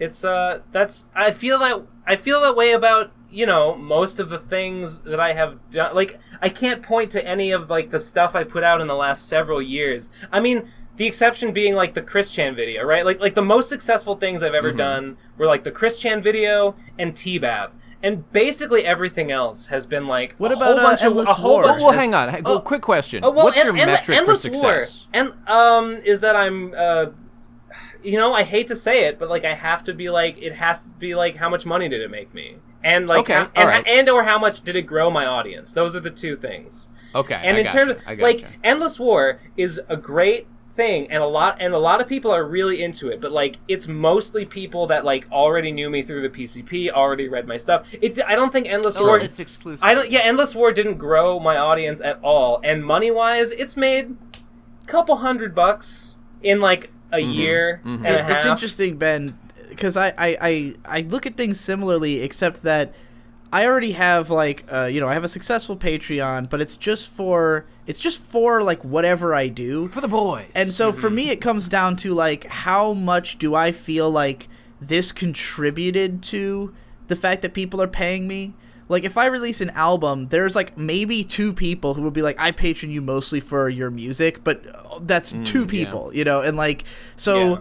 If I release a video and like I get a lot of comments that are like, oh, this is why I patron, then I feel like that was successful, So it's not even so much about like making new money as just knowing that this is keeping people placated.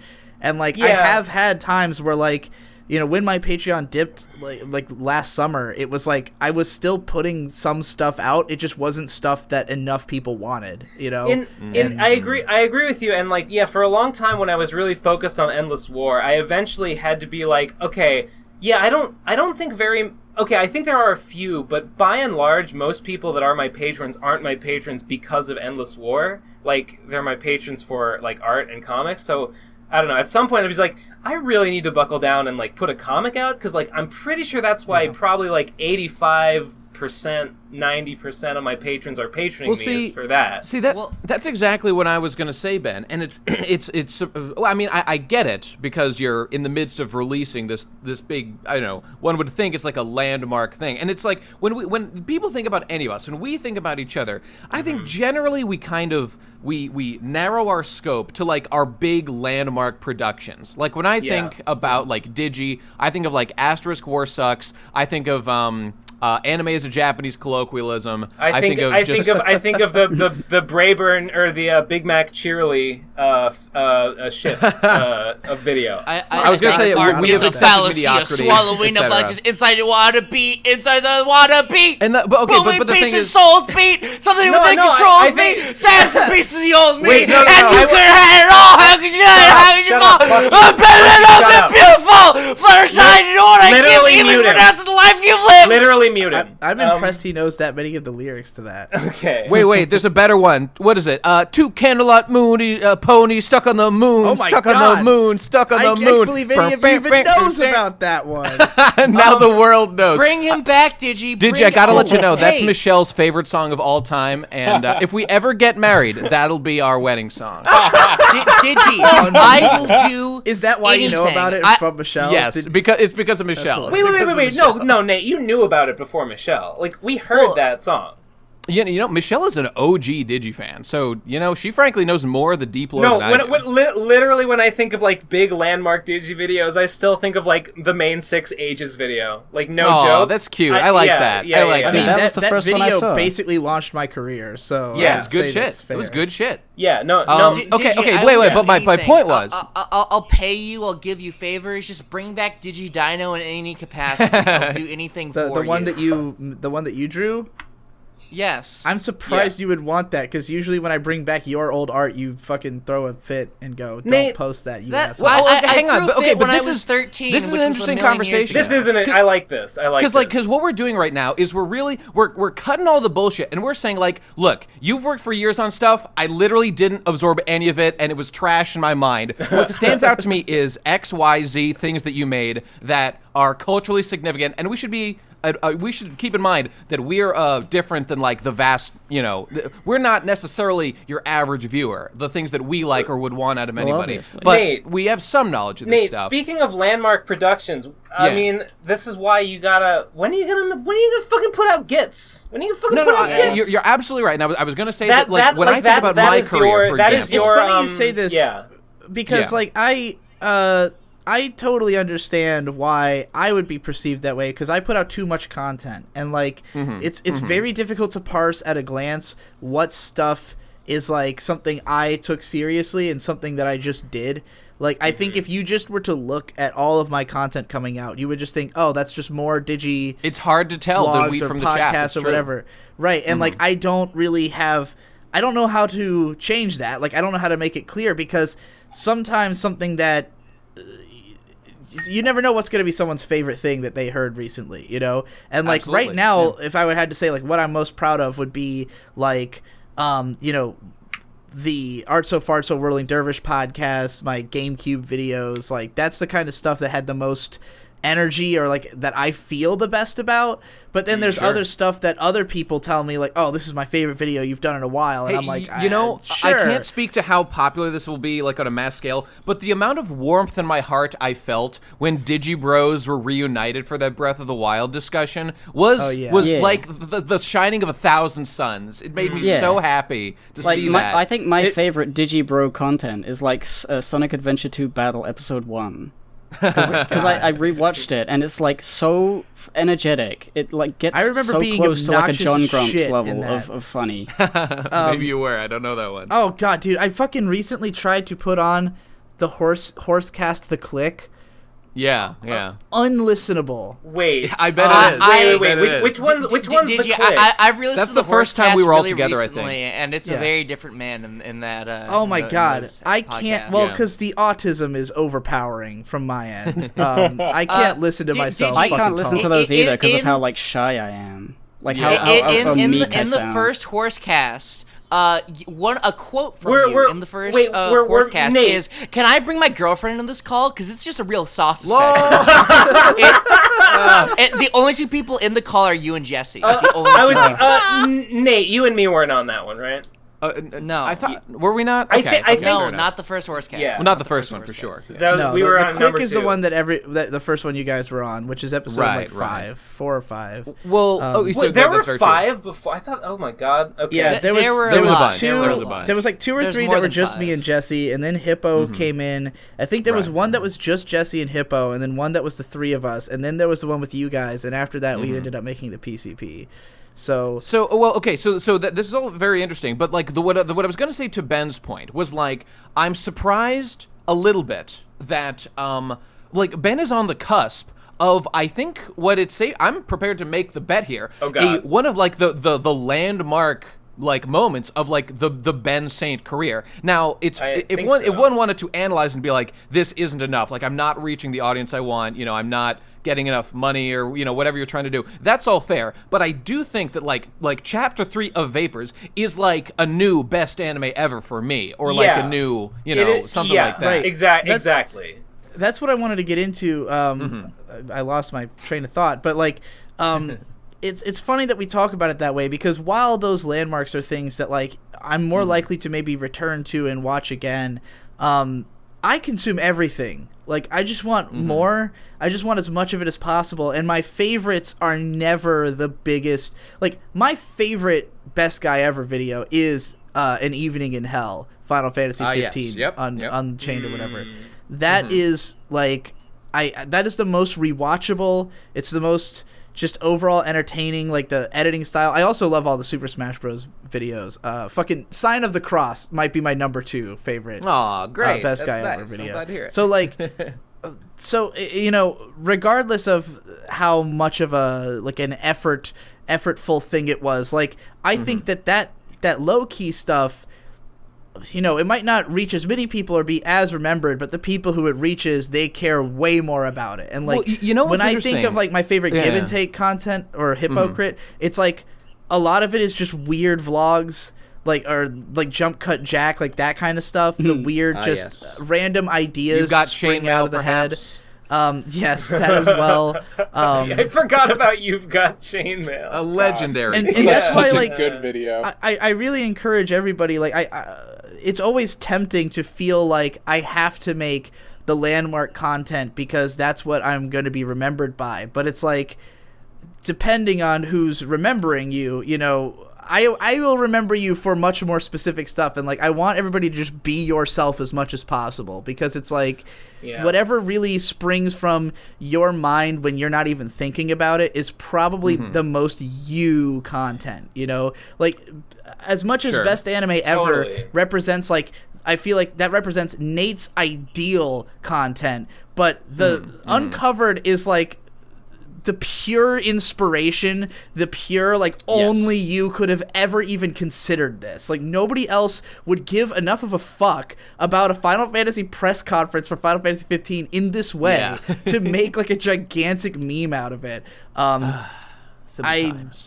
That's the real shit to me. Man, I feel like you've touched on something there with, like, I don't know. I feel like the great, I don't know, when I look at like an artist that I would consider like successful, like popular, like prolific, I feel like it feels like what they're doing isn't like, it feels like so natural, you know, like it's just what they would be doing anyway. That's the ideal, like Stephen King or something. And I don't feel like that, you know. Or I don't feel like that's what I'm doing. You know, like I don't feel like it's just coming naturally. But sometimes from me. it, like, I think when I think of like the most Ben Saint creations, I would think of like Beastcapades, or like and like the only reason I don't cite that one is I didn't end up reading it because the release style being on Twitter was hard to follow. I loved it, man. One of my favorites. I don't know. I remember. I had like that's what I want to do. That's what I want to do after Vapors 3. That's the next thing that I want to work on. And like I remember, I haven't really thought about it in a while because I've been working on other stuff. But I remember I had like this like fucking creative verve going. I had like it was the same feeling. Oh my god, I'm gonna bring this around. Give me like a minute to monologue. It was the same feeling that I get when I'm taking those egg yolks that I had to discard when I was making that bread recipe because it only called for the whites, and I looked up a new recipe for coconut milk chocolate pudding, and I'm tempering those yolks with hot milk, which I've never done before, and I'm stirring it in, and I'm on the razor's edge, and I'm feeling this manic energy and this sort of heat and intensity. It's like about to boil over, right? Like I don't know. So it's that feeling. I got that same feeling when I was doing the Vapors, and that's what made me work like all day, every day for like weeks on end. That's what made me get like 120 pages out or whatever in the course of like a month. That's the Vapors, guys. That feeling is the Vapors, and that's what I felt when I was working on Beastcapades. And I hope, I'm terrified. I'm terrified that if I start working on it again, it won't come back. See, you know what I mean? The thing is, I think that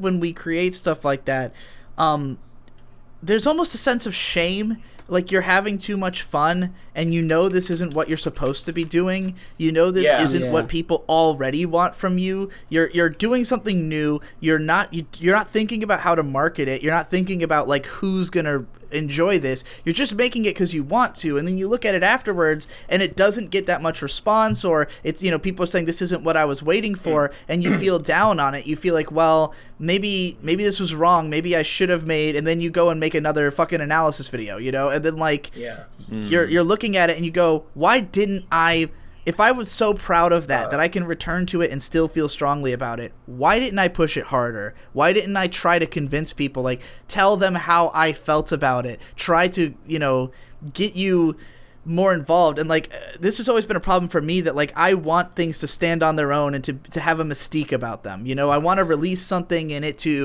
I want you to be able to interpret your own thing, and I want you to, you know, just enjoy it like a piece of media, but like you have to treat it like this is a brand new thing, that my name recognition is not going to carry this. Like I have to promote it. I have to treat it like it's, you know, a commodity in some way if I want it to grow. But like, wouldn't I rather do that for the thing I'm actually proud of than for the thing that I did just to placate the masses, you know? Yeah. So that's sort of where I've been lately. Here's something that makes me extremely depressed, right? There's no free will, and therefore everything that happens is an accident. And I feel like I was talking before, like artists that seem successful are the ones that they're just cranking out what they would be cranking out anyway. And the people who succeed are just the ones who, by complete accident, what they would do if no one was looking, just what they do for fun, just happens to be the kind of thing that other people like to see. With that. Do you not agree? Maybe it's not universally true, but I feel like it is. I think there's tons and tons of successful art that is made cynically, that is just made from capitalizing on what people want to see. But I do think that anybody who is cynical, look at fucking Bakuman. Are they cynical because they tried to cater to what the market would be most receptive to? Well, I kind of got a cynical. I mean, yeah, kinda. Like I said, not more purely cynical. Not that it's pure cynicism, but like more cynical than just doing whatever you want. And there are definitely people who are just doing whatever they want, and it happens to align with people. But I also think that a lot of them create that in the audience. Like Andrew Hussey, the most influential thing he ever said for me was when he was talking about how like Homestuck isn't a work of art for him, it's just a way of life. It's just what he does. He's like, I wake up, I draw comics, that's what I like doing, it's all I do. I don't really have a life outside of this. And like, I think that it was just something that people who saw it were inspired to end up liking it for one reason or another. And just the fact that it had so many different ways you could appreciate it, I think is why it got so big. Because it doesn't seem like something that should have been big at all. You know, it's a crazy, weird zeitgeist moment kind of thing that he just happened to, you know, capture a feeling of sort of a generation, you know, and what was going on the internet in such a complicated way that a lot of people could latch onto it. But, you know, for him, it's just literally what he would be doing. And I've always tried to live my life as much that way as possible because that's how this started. Like, the reason I chose anime blogging is that that's just what I naturally like to do. I spent a lot of time doing it for years before I started doing it on YouTube. And yet, I've always been somebody who changes gears, changes the way I do things, and tries to make different types of things consistently because I want to keep it exciting for myself and maintain that atmosphere of I'm just doing this because it's what I would do. And that is hard for the audience because they come for one thing, then the thing changes, and they go, this isn't the thing that I came for. And you have to say, like, well, you know, for me, this was never about giving you a specific thing. For me, this was always just about doing what I find fun. And, like, you know, yeah. The struggle now is to figure out how to continue doing that and convince people that it's worth their time. Like, hey, I know this isn't what you signed up for, but you should check it out anyways because the same spirit went into it as the thing that you signed up for. Yeah. I mean, although, to Ben's point there, I feel like some of the points you made versus what I think about when I think about some of these subjects show just are like they are the root difference that extrapolate into things like politics and this current discussion. And it is this. Yeah. It's that when you're talking about, Ben, like I think your ideal world, and I would agree with this, is like one where we have the freedom to kind of invest our time wherever we want at most, you know, like emotional fulfillment capacity, create like whatever we want to be doing. But the way that you frame it, like, I mean, frankly, it reminds me of your point about genius before, or that you've made about like Neji Hyuga or whatever, that like we're defining Neji as a genius when really Neji did work very hard to get where he is, or like Mozart or whatever. And I would think that even guys like Stephen King, who people might be very tempted to call him like a genius who just, you know, is so good at writing and whatever. But like, as far as I know, he really does treat it like a job where he sits down and like, you know, quote unquote, forces himself to write every day, which is just to say that like it's a muscle that he's flexing. And sure, maybe he's more predisposed to be doing it or not. But like, I still think it's effort. And furthermore, I'd say that like on Digi's point, yeah. It's effort for sure. And on anybody's point, I think it's almost inevitable. Like, again, I started, like, my first videos were best anime ever, whatever. I still want to make them, and I'm trying to get myself so I can make them. But, like, I think it's almost inevitable that, frankly, from the start of, like, my YouTube channel, I had a certain number of videos I wanted to make, and one day I will reach the end of those. And I don't think I'll just, like, give up. But the fact of the matter will be that, like, in time, I will either run out of ideas or I'll probably just get bored with the kind of content I'm making. And I don't think it's the responsibility of the audience, like, to be signed up for whatever I do. I think it's my responsibility, to keep the audience invested in what I'm doing. And furthermore, it's my, like, responsibility to... Sure, yeah. I agree. I agree with that.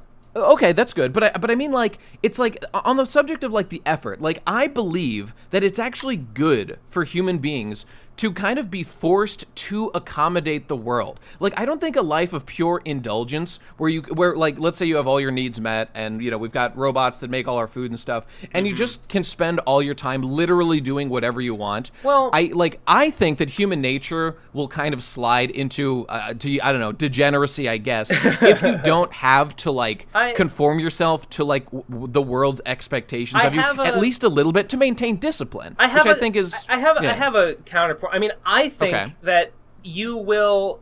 Okay, like, yeah, say all your needs are met, and I can't prove this, by the way, because I don't live in a utopia. It's just a thought. I don't think I disagree with you. Like, imagine we had, in a world like that, we live in Star Trek, we've got replicators, we have all our needs met, everything's fine, we can do whatever we want. I mean, you know, yeah, well, I mean, I think we would still be incentivized to cater, because, like, what is fulfilling about most anything is, like, like, we want to appeal to people. We want to give people what they want. Have people, you know, respond to the stuff. It's not just about making a thing. We want that response. Yeah, we have to consider the fact that even if we manage to, meet all those needs that like science could meet, there is still the needs that we have biologically at the core. Like, we are social creatures. We seek these kinds of things for satisfaction. Like, we will not be satisfied by being islands unto ourselves.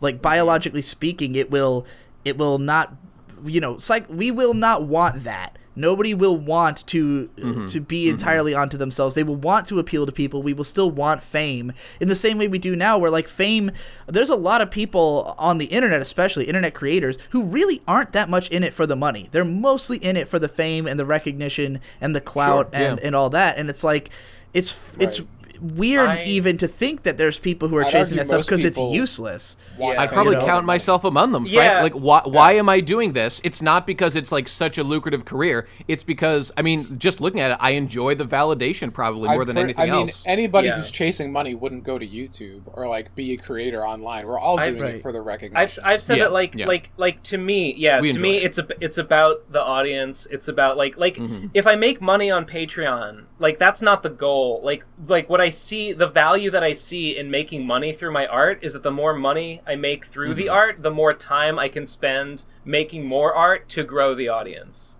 That's funny because I don't care about the size of my audience. I would actually prefer it was a lot smaller. To be fair, you're kind of on the opposite side of the making it fence, at least, size of audience. Yeah, but you need, It's just like my end goal would be to have fewer people who get it more, for me the appeal is all in being understood. It's not about how many people like it, it's about how much they like it, like how deeply it affects those people. But the way that you get people who will get it is by broadening your reach and reaching more people, and a certain percentage of those will be the ones who completely get it. Yeah, well that's the casting a wide net and then siphoning them out kind of theory. But like, for me, there's no appeal to having, like, if I could cast the net over the entire world and then just burn it down to whatever is that core audience, that would be the goal. It would not be to maintain the whole world, This is how I feel. Like, if maybe I could, like, somehow, by some arcane mechanism, like, somehow get, like, every eyeball in the world on saintcomics.com, like, right now. Like, that's a wide enough net. That's a broad enough scope that like, even if it was like even if the conversion rate were so tiny, right? Even if like if 1 in a million people were like, I love this, and everyone else like, still like 1,000 people or something, whatever it is. Well, that would be that would be thousands of people, and even if everyone else hated, like, that would be enough, and those, like, couple thousand people would be enough to, like, support me. Like, those people who really gave a shit and wanted, like, were like people that liked it enough that they'd patron, like, that would support me for the rest of my life. Like, that net, that one cast of a net would do it. It's like one of the things that keeps me going, despite the fact that like nothing I've been doing for like years now has gotten any traction. Is that like I'm firmly trying to believe that it's not a quality problem; it's an exposure problem. Yeah, I think that's very obviously true. You can always do better. I feel the same way. Way. Because like it's interesting. I talk about this a lot with my dad because my dad writes novels and like they never really got a lot of traction because his publishers are shit. And I keep telling him to get on YouTube and like be an internet boy and like fucking do it yourself. But worth trying, man. And like one of the things he always says is like, "Oh God, I published this book and like nobody read it." And, like, I wasted another book. And I'm just like, no, it's new to, like, 99.99999% of people. Like, it's evergreen. There's always going to be somebody who's never seen it before. I think that we all, as a creator, you almost inherently overestimate quality because you care about it. You care about trying to reach a certain standard because you're always comparing yourself to the stuff you like, the stuff that you think is good. But, like, it's not about quality. It's about uniqueness. It's about, like, what does it say to people? Like, people are not judging art based on how good the art is because there is no standard for that. They might be judging it on their own personal standard of what is good or bad, but what that mostly comes down to is like what inspires them, what makes them feel something, and they have their own definition of whatever makes that happen, whatever qualities do or don't allow them that pathway. But like the reason bad stuff can be popular and successful is because it works for people. And so like if we stop asking ourselves, is my stuff good enough, and start asking ourselves, like, what is the appeal of my thing, and how do I make it so anybody who would appreciate that sees it? That's like the more important battle to be fighting, is like, you know, although, this sure. Yeah. Hang on. There's one point I just want to push back. I mean, I don't even really disagree with anything anybody said, but it's like I feel a difference of position here in that, like, maybe it's just a matter of degrees, but like when we talk about like wanting to do what we want to do and stuff, like this is like, maybe I'm just, you know, what's the word? I've committed to this, so like I'm trying to defend it. But like I really see a value in committing to a project. And like I'm thinking of Weagwa. Like that's purely exists. It's not very artistically fulfilling. In fact, I work too hard on making it like fun for me to do. I need to do less of that and just get it out with like the bare essentials. And like just like having stable content that specifically exists just to sate the audience. And, you know, I try to make it relatively interesting and have things to say. My emphasis right now is I want to do more of that. I'm really trying to think about like what the people want, because like I already know what I want. I want to make Smash videos because they're really fun, and I want to make Best Anime Evers because they're the, you know, like the bigger things I have more to say about. But I just feel so like I gotta make it. I gotta cover my shit. So I mean, this is just my focus right now. I get exactly where you're coming from, and it is important. Like the reason, like I'm working on my game, and like that's what I want to do. Like 99% of the time is like either like making the game or making models for the game. But today, Sundays, every Sunday for the last couple weeks, I've just been like, this is when I'm going to make I Am Games vlogs and work on writing scripts and videos for that. And the reason I'm doing that is, like, again, it's the mass appeal thing. It's, like, way easier to get people to read about, like, E3 than it is, like, some obscure platformer game. It's, like, 10% done. And I enjoy, like, just talking about games, obviously, because that's why I'm still doing it. But I just see that as commercials. Like, it's advertising. Like, that's the wide net that's going to bring people in. I think a lot about how I'm kind of a parasitic, creature who exists on the backs of others. Just kind of like, you know, you ever hear like a lot of like YouTube, like you hear YouTube news people being like, oh, the legacy media is like so like irrelevant and like we're the future. It's like, okay, but like so many of these guys, like all their content is reacting to articles by like the Wall Street Journal or like the New York. It's like, it's so built on the backs of what these much bigger companies are doing, that if they went away, you can like pretend that you'd like be self-sufficient, but you know, would it really be so at the end of the day? Too, I feel the same way about media, but for those myself. People are like gliding on the shadow of that media, because it's like the Wall Street Journal stuff like that really isn't relevant anymore, and they're right to say that, like, oh, that stuff's dying, but the name is still there.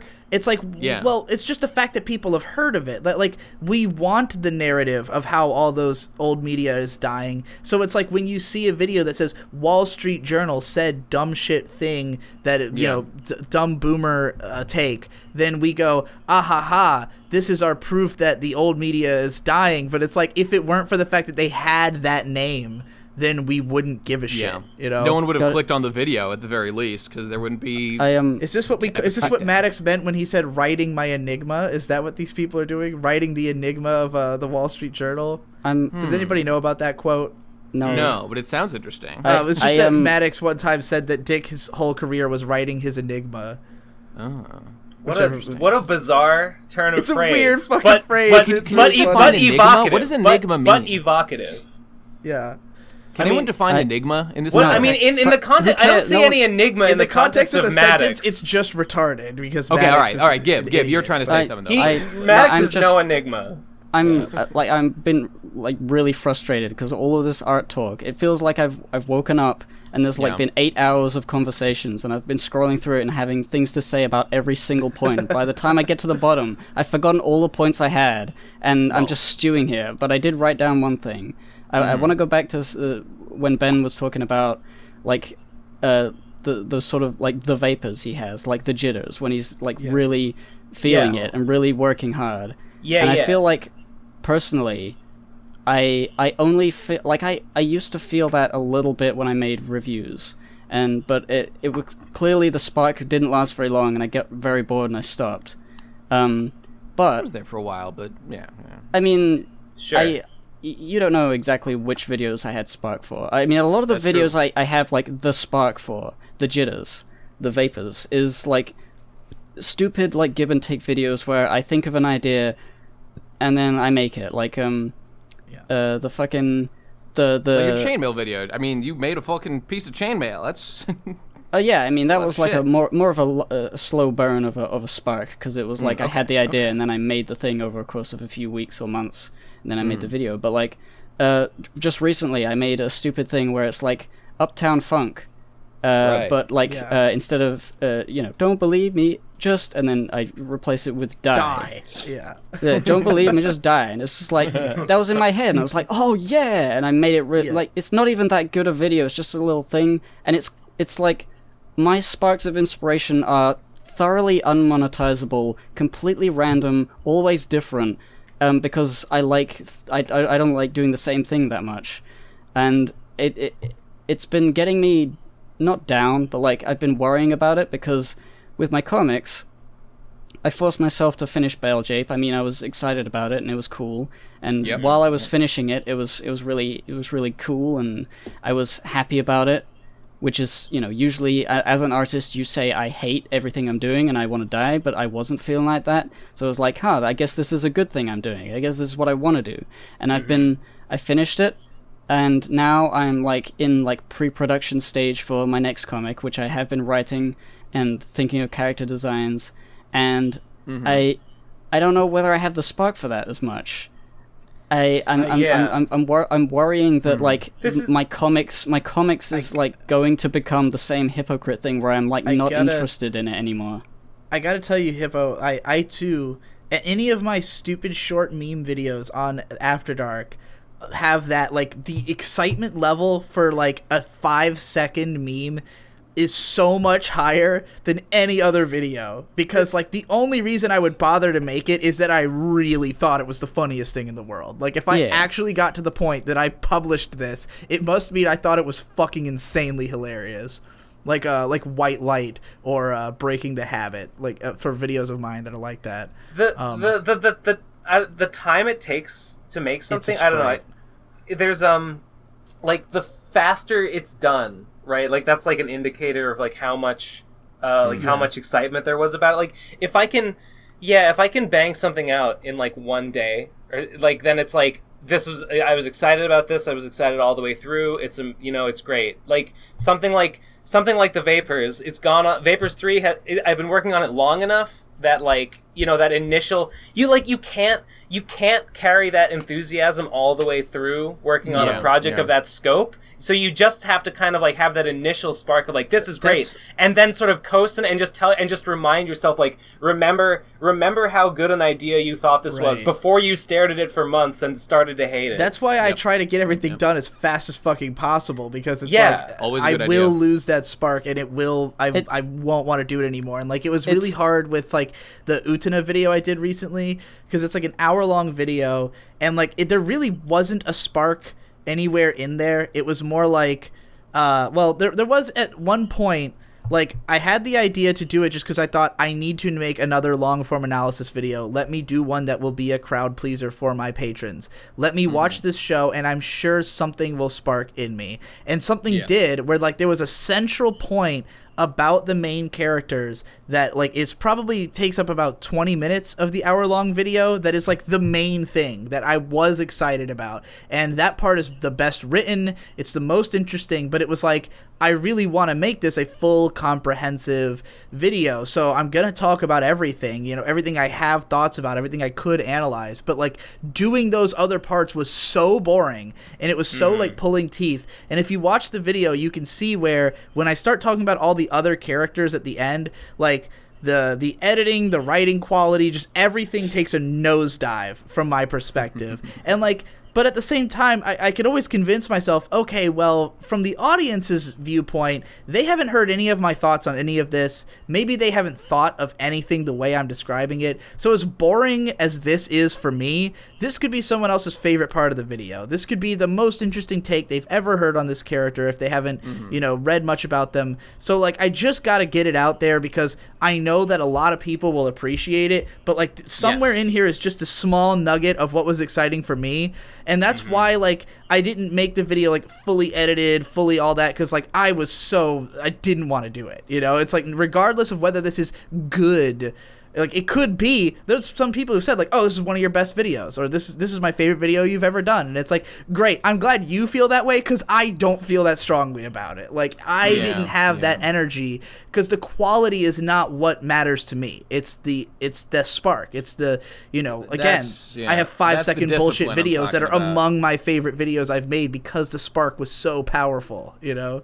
You know, I don't mean to like act like I'm such a like cool customer and a calculator of my own brain, but I do try to keep in mind a lot just that like what I like may be totally different from what like the audience wants from me. And you know, everybody does this obviously, but yeah, I don't know. That's it. That's all I'm saying. My version so of much about the way that I work. Yeah. I work in very concentrated chunks and bursts, right? So it's like I'll go many days doing nothing, and then I'll have like an entire week where I do nothing but work and then sleep.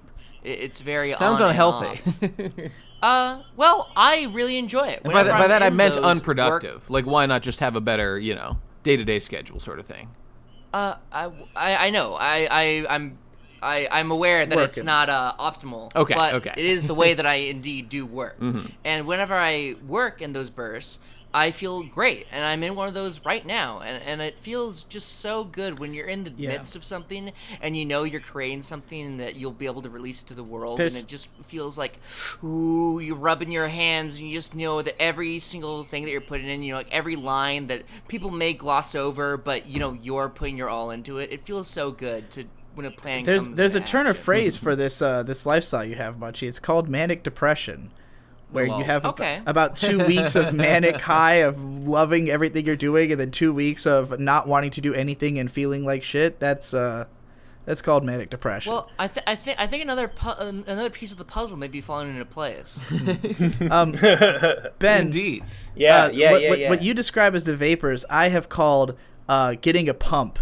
Because I think of that Pumping Iron, the Arnold Schwarzenegger documentary, where it's better than coming. It's like calming night and day. And like I first realized it when I was making the Psychopaths versus Psychopaths 2 video, because there's a part where I'm comparing the villains of the two shows, and like as it was coming to me, the things I was saying, it was like the most exciting. It was like, oh my god, I'm understanding. Like because you know, I'm realizing it as I'm writing it. Like I'm having the idea for what this as comparison it's coming is, to me, and it sounds so good. Like as I'm writing it, I'm like, oh my god, I'm justifying my opinion so well. Like, oh, people are gonna resonate with this. People are gonna agree with me after I fucking use such specific diction, and they're gonna fucking think I'm mega smart. And it was literally like coming.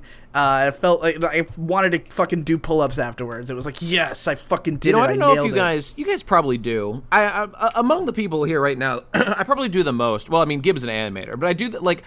I think in terms of like kind of fully edited content, like I'll have an idea that's I'll think of an idea, but then I will think of like exactly where I want the music to swell to like make the point, and like the kind of when it comes to visuals, that I kind of think about afterward and find a way to make it work. But like I don't know, I think in terms of like emotional conveyance of points. I think about that. I think like that a lot. Not for like animations, but like when I'm thinking of like a cool song idea. I know I don't write enough songs. Jesse does this a lot too. But like I have like a cool melody, and I'm thinking, okay, blah blah blah blah blah blah blah blah blah blah blah blah blah, cool word, and that's like the thing, and it's like, it would go like that. But then I'm like sitting down, I'm like, how do I fit lyrics into all these syllables? I don't know how to do that.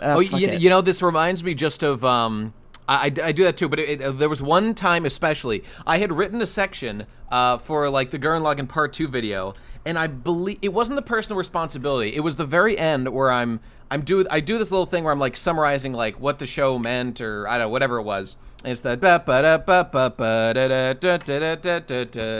and there's a part where I just let that play and I'm just showing visuals. So I had to stop talking by the time that I got to that point, and I only had so much of the song to work with. So I had to I did multiple iterations of my script and readings to paired. It kind of annoys me to this day because I wanted to put more detail into that section. Oh, that's where I was making the point that Simone is the narrator of Gurren Lagann. He's telling us the lessons that he's learned through the experience or whatever. And to this day, I feel like that point wasn't conveyed as well as I wanted it to because I only had so much temporal real estate to work with to fit all my words in before the beat dropped and I had to commit to my animation thing now for the next section. So it's probably funny. I'm sure literally no one in the world thinks about the video like that because why would they? They didn't, they're not on that side. But every time I watch it, that's what I think about. The way that my creative process works is exactly what the Whirling Dervish is.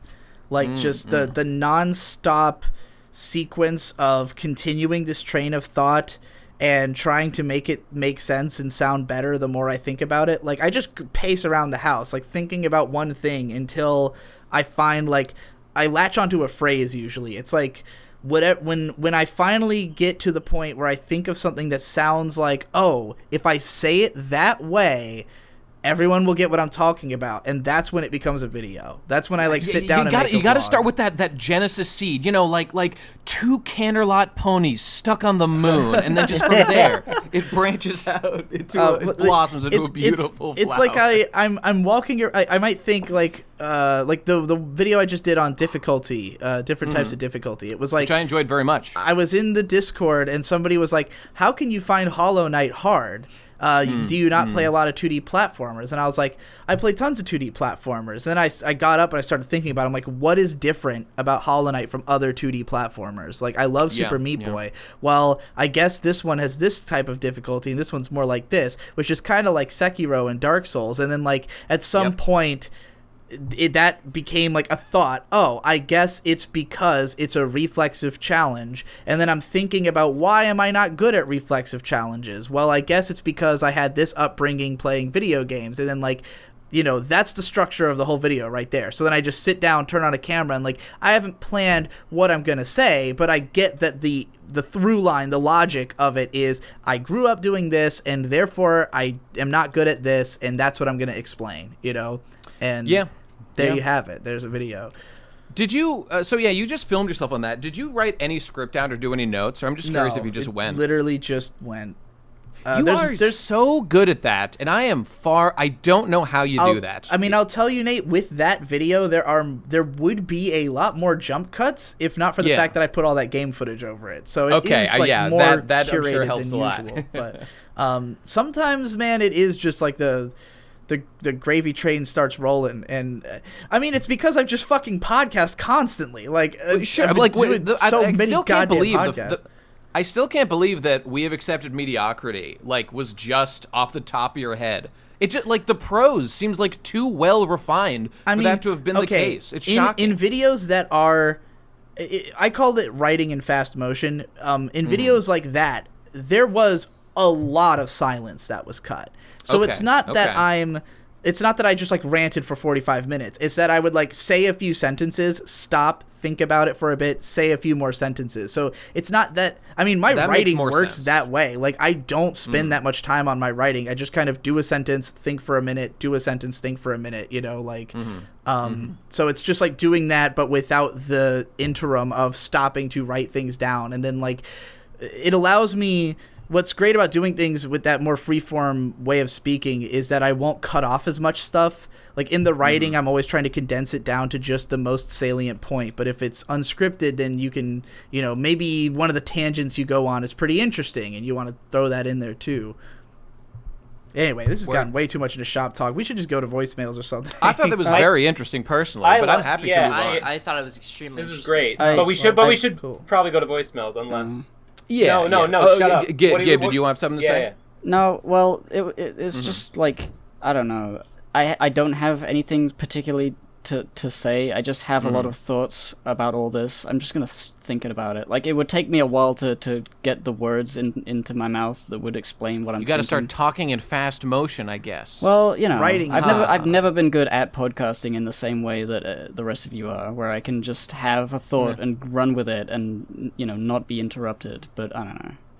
I mean, I can't even get started. I'm always telling people that, like, the way I got so good at talking was through grinding, but, like, you really have to understand what, like, the pub crawl was, because for a long time that was a show that was 3 hours long twice a week, and it was you started that after you were doing your videos, though, right? Yeah, but my ability to speak was not even close. That's why, like I said, listening to the old Horsecast is such a fucking nightmare for me, because I don't talk that well. Like, I will keep talking, but my conception of what is or isn't interesting to say was vastly less. Like, I would just go on about shit that I don't, that I there's a point in one of the Horsecasts where I'm trying to tell you, Nate, about, like, some album that I think I'm trying to recommend you Acid Rap or something by Chance the Rapper, and I'm just going on and on about it, and like, listening to it back, I was like, why would I do, like, I would never do this today. I would never just rant at you about some album I like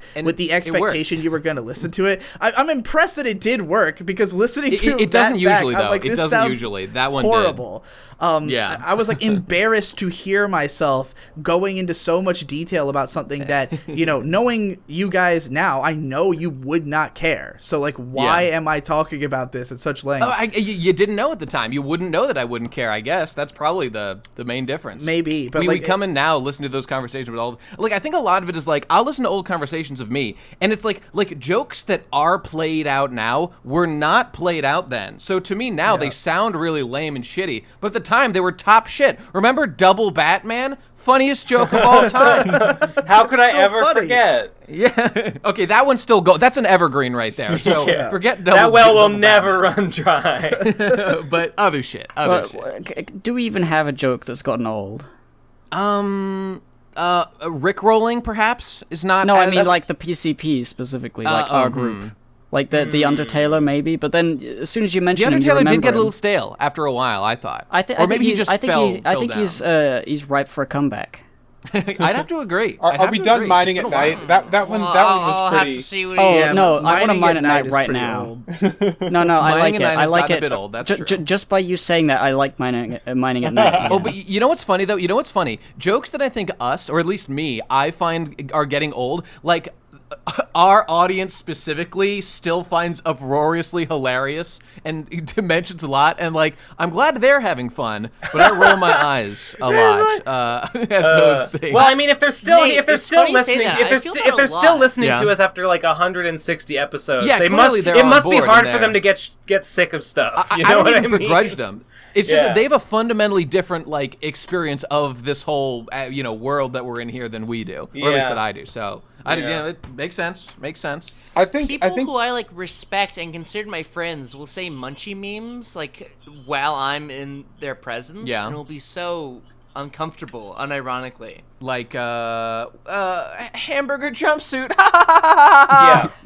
Good one. Classics. But I saw someone say die X. Oh yeah, that's a Munchie line. Like, why would you say that to anyone? Well, for what it's worth, what are you talking about? I say that all the time. Munchie, I know you say Munchie, you say this, but Munchie literally shakes his all head. of us in the PCP, I think, have picked up saying enough as a result of you, and that we is all a good do. one. I use that constantly. I mean, that's not even. I see Tom type the word enough, and every time he does it, I know it's a Munchie reference. Exactly. It's too good. It's too good to let go. Thank you, bye. Unga bunga. All right. I guess let's move on. Let's do this fucking voicemails. I think it's that time. I think so. I feel so. All right. So, hey, people, SpeakPipe, link below. Leave us some voicemails. We're going to play the best ones per my selection. All right. Let's go. We got Spicy Salts for the first one. All right. Impress me. Oh, boy. Go. Hey, guys. I'm going to the military. Yeah. I'm joining the army for 2 years, guys. Yeah. Fuck going to college. All right. Why are you playing this? I love you, bro. Because he loves Tom.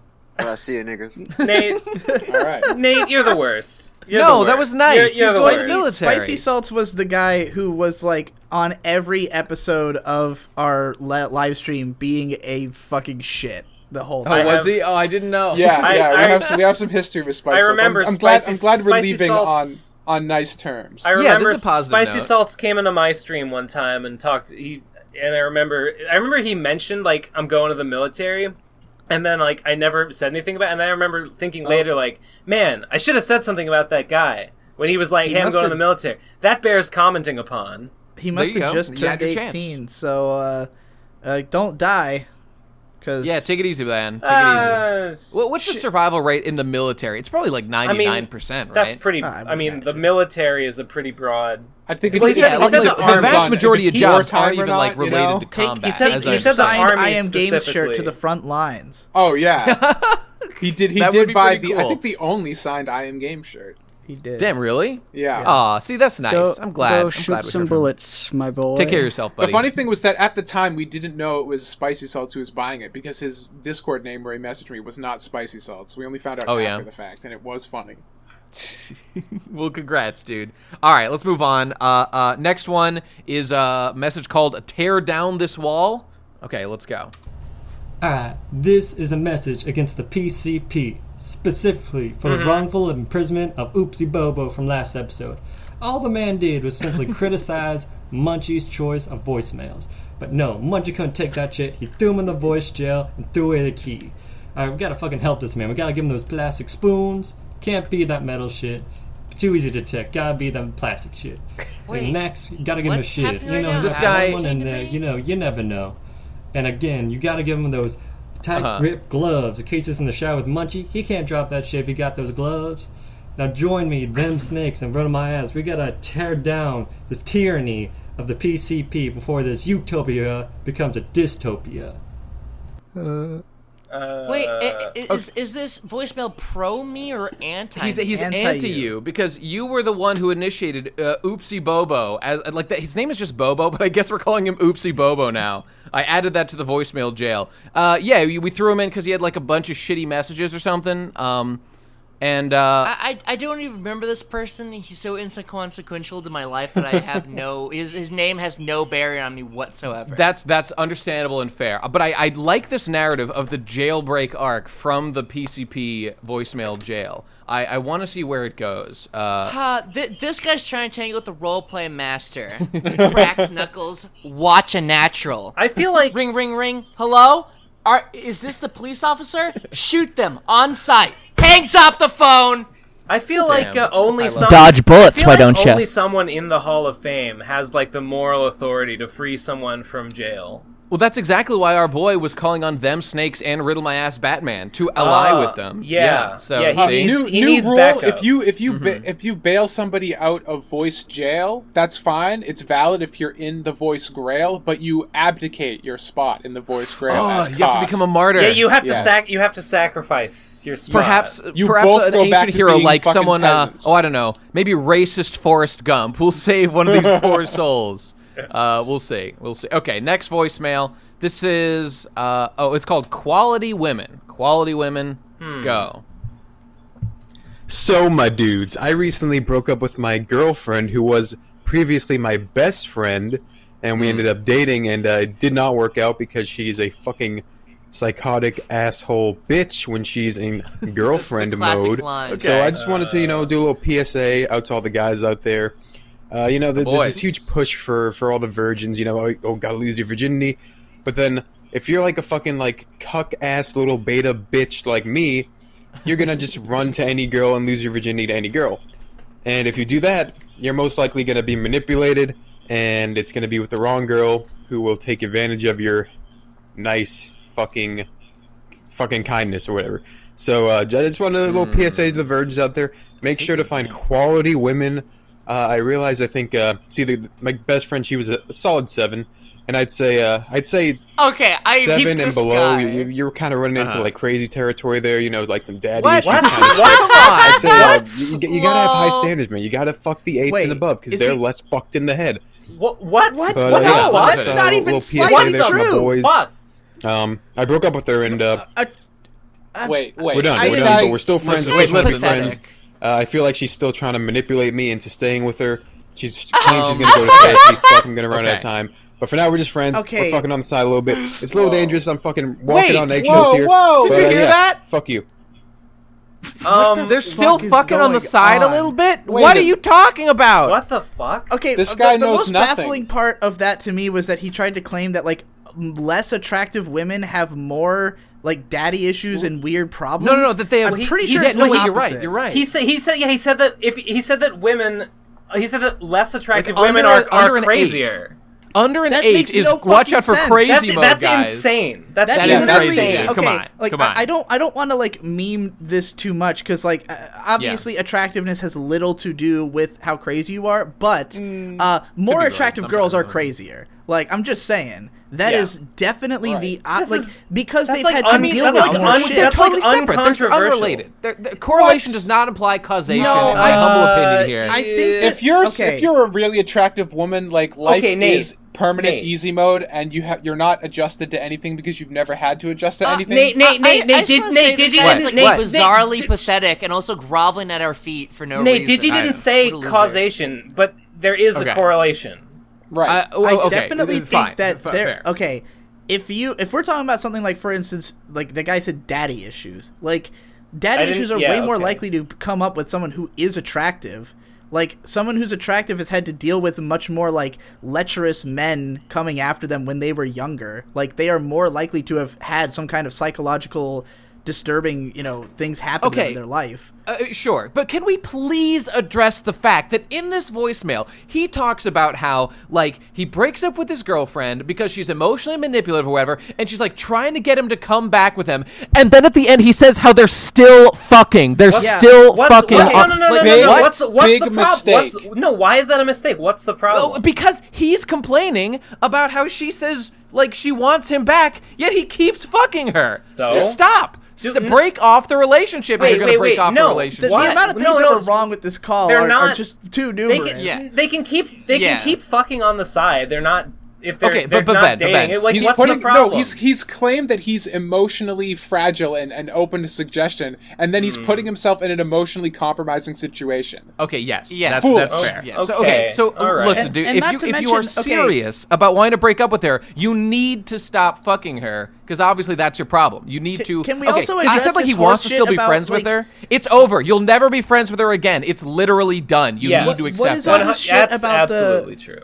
About the like only dating girl, like he seems to think that if you fuck a girl who's This is easy, a fucking then rabbit they're hole. going to, I know. Yeah. like, do a whole he said podcast something on like, this "Oh, voicemail. if you like give it away too easily, you'll end up with like an emotionally manipulative woman." What the fuck are you talking about? He's talking where about is like the being thread a of virgin logic who will there? accept because it's called quality women, right? He's talking about like date quality women, which is well, hold on. I mean, how do you does know? The How do you of the know? woman have to right? do? Okay, if it seems that he's saying that what a low quality woman is an emotionally manipulative woman. Yes. Which Yeah, has so nothing how to do you do with know? whether or not they will fuck you early on. Like that is no correlation. I think he was saying that more there. about himself. Like, it made him desperate for sex because he was, like, like a virgin. It feels, once. it feels weird that he's giving advice when it seems like he's a virgin and this is the first girl he's dated, and he's broken off with it. This guy got sounds some like a experience mid-cow in in it, the I guess, making. but- Like, how It's much like- experience could he possibly have on the subject? It's like he's like, okay, make sure you date quality women. But like this girl, he was friends with this girl. He liked her. She seemed nice until you. She was his friend, Like yeah. like what? Like And then she became a psychotic bitch. Oh, girls. Oh, my ex-girlfriend was crazy. Like what is the lesson? Like what lesson did he learn? What could he have done? It's hard differently? to extrapolate anything from a data set of one. Yeah. That's true. Exactly. Listen, dude. I would say, based on your... I'm sensing many contradictions in your story, as we've already articulated. I would say, I think for you, dude, what would be best for you to do for your own life would be to kind of focus on her perspective. Is she... did she really go from like your friend, and then you started dating, and suddenly she changed into girlfriend bitch mode. Honestly, this is such like a scapegoat guys go to. I mean, I'm a hyper like personal responsibility guy. Women don't just turn insane. It's that you have changed the nature of a relationship, and it's totally normal that she might change the way that she acts with you because there's going to be different sets of expectations, and she's gonna. I mean, if you're dating a girl now, she's got an investment in like your growth, your development. I mean, I don't know how old you are, but like the game has totally changed. To be fair, though, I think it's fair. I think it's fair to say your relationship is obviously going to change, but it can change for the negative. In which case, that could have happened here. I mean, at the end of the day, he gives no details about what she did that made her crazy or a bitch or whatever. So like we can't.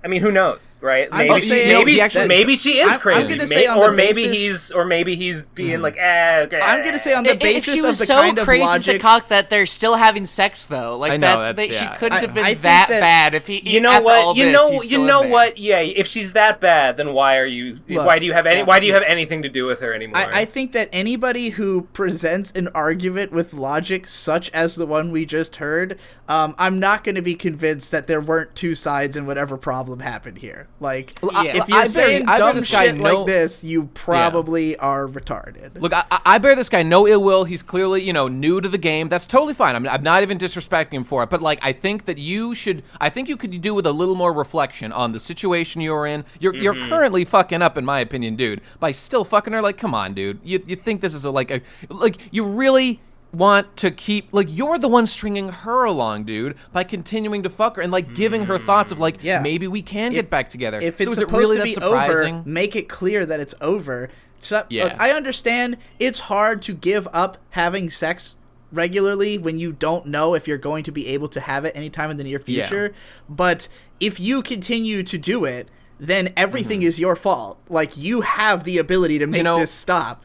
This guy, he actually left a second message I didn't play because it was just more of the same. He'd been talking about like how he'd been like listening to like kind of like men's advice coaches and stuff. But like I was thinking what he was really getting to was like don't like, why should you date women like at all? I think he had said that like somebody told him not to date before you're like 30. And whoa, wait, what? So he had mentioned this guy Coach Red Pill, he's like a trustworthy. Sounds like I've seen some Coach Red Pill videos, and let me tell you, I've heard of him. I've never seen him myself. It's really funny because I was gonna say alias. His last show got banned. He's got a new alias, best guy ever. Sounds like a good guy. It's really funny because I was going to bring up how he sounded. Like, I've heard like advice of not getting married until you're at least 30.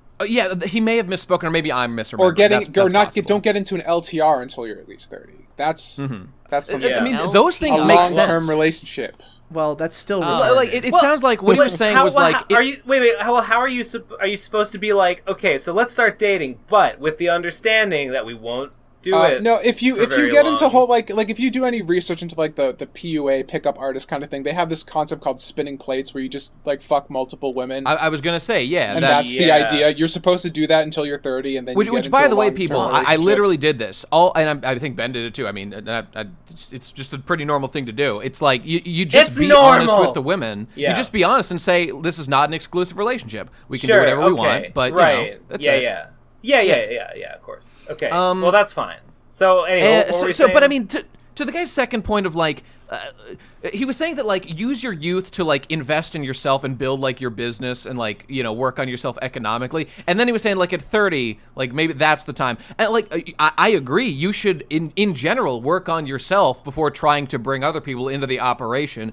And like that means like emotionally and financially and like and all that shit. And I don't know, but I would never say that means you like should just not involve yourself with women around you that you want to be involved with in some way.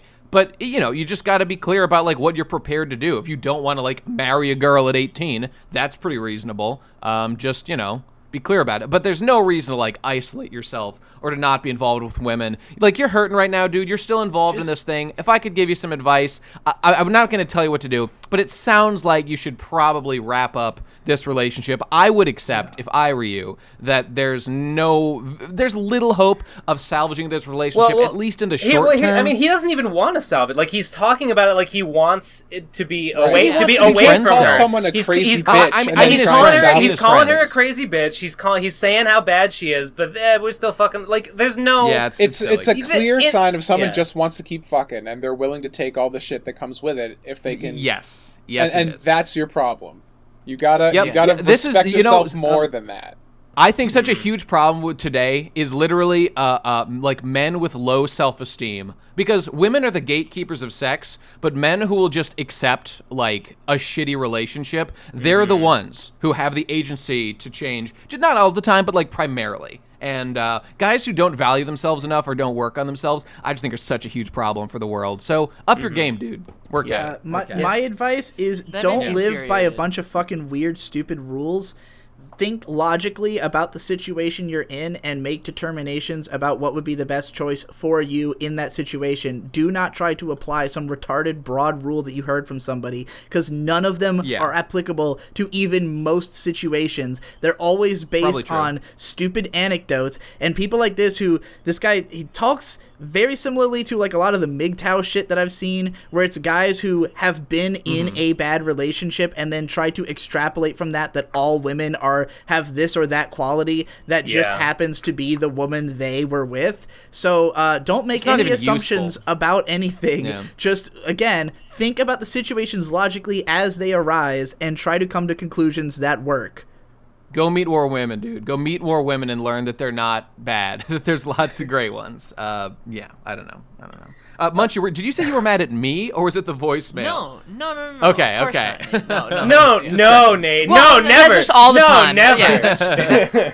Just a burning ember of rage. That's nothing new. I felt no need yet. Okay. That's just in the back. All right, but let's go to another similar but different voicemail. This one's called "That Feel When No GF." I like these. I like these relationship questions. Yeah, they're kind of interesting in a way. I don't know why. So. I don't know why people come to us with the relationship advice. I get on one hand that we talk about it a lot. It perpetuates itself. Yeah. But it's almost like, I don't know. Are we the relationship arbiters in your mind? I guess that's okay. Maybe they don't have anybody else who's like better at it. Look at all this great talking points it's given us. Like, look how much do we owe? What the fuck was his name? That was Quality Women. We owe Quality Women so much. Can I get a voicemail? Can I get a one in chat for Quality Women? No, he's not in the Grail. Okay, let's move on. That Feel When No GF. Okay, here we go. There, go.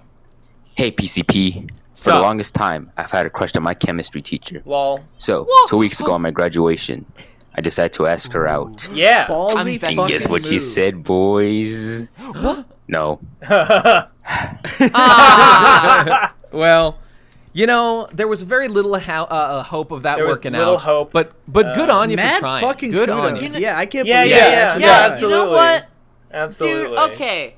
You got kid zoned, and you have brothers who have been kid zoned before. I just want to say, I've been there before, man. It's the worst sting that a man could experience.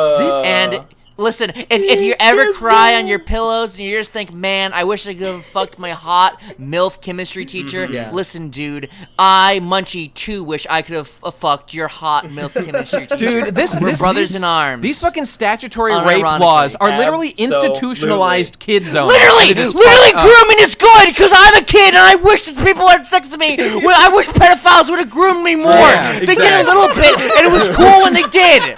I mean, what I'm saying right now is not a joke. What I'm saying right now is actually true. Grooming worked on me, and I wish they did it more. I was always told I had poor grooming as a child, so frankly, I think I could have done with a little bit more. That's all I'm saying. Okay, all right. I'm chuffed. The PCP's way better than you realize that I only say actual truths, and everything that I've said has been. It's way better because whenever I've known Munchie for long enough to know that there were definitely people trying to groom him. I know it was happening. Great. I mean, when I was 12, I wanted to fuck for sure. I wanted to fuck, the world.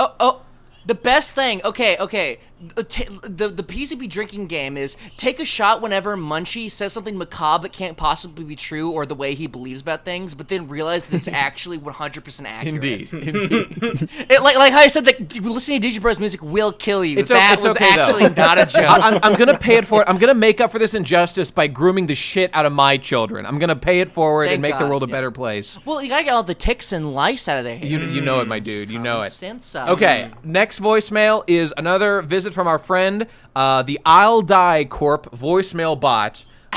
And this is the subject on bad people. Okay, let's hear what he's got. Fascinating. Booting up. I'll Die Corporation voicemail bot. As an objectively minded artificial intelligence, I am obligated to inform you lowly biological creatures that it is in your best interests to refrain from describing an individual as a good or bad person. These are ways of stating that someone tends to perform good or bad actions, but they are tinged with a more identitarian quality. Calling someone immoral is to act as though their very being is imbued with this quality, encouraging others to disregard them out of hand. Additionally, it often prevents people from identifying the cause of their immoral tendencies, such as the trend of child abusers to have been abused as children themselves, because showing any level of empathy for a bad person makes oneself look bad by extension. So, the next time someone does something horrible, remember that only their actions are moral or immoral. The person themselves is amoral. Oh, yeah, if Digi isn't here, someone please tell him that amoral with an A doesn't mean bad, it means outside of moral consideration. Immoral with an I means bad. He keeps misusing that word. Shutting down. I'll Die Corporation voicemail bot. What? Wait, hold on. I agreed with everything that they said, but why did I get... Wait, was it me or Munchie who was being addressed? I think you said Digi, right? It was me. Oh. Okay. I thought it said listen, Digi. I'm sorry, artificial intelligence. There's been a misunderstanding. As you may or may not know, I'm actually retarded, and I have very severe vocal tendencies to be stupid. And so what you've heard was not actually me being mentally retarded. It was me being physically retarded. Oh, good. In the way my tongue moves dumbly, and also ugly. Just in case that was addressed at me, because I thought it had said Digi. Same statement he just made. I mean, I agree with everything that was stated. If I were going around saying someone's a bad person, it's a meme. Don't take it seriously. It's hard to come up with the exactly right thing to say at all times when you're doing a retarded podcast with 6 people screaming over each other at all times. That's fair. I guess to push back on it slightly, if there's a murderer, like it's like I think we use good or bad as kind of just like a general label of whether we should worry about this person or respect him. I have publicly said before that I think that saying that something is good or bad just means that you don't like it, and there's no more. That's what it should mean. I don't think most people think of it that way, which is the problem. I think that it means that, whether people think it does or whether they mean to mean that or not. If people, even if people don't mean, even if they mean to, like, let's say that they think that they're making an objective statement, the fact that they think that is going to inform the way that they set up policy about it. You know, that's like true. If people think that someone can be a bad person, then they are going to think that, like, say, the death penalty is justified because you're just erasing bad people.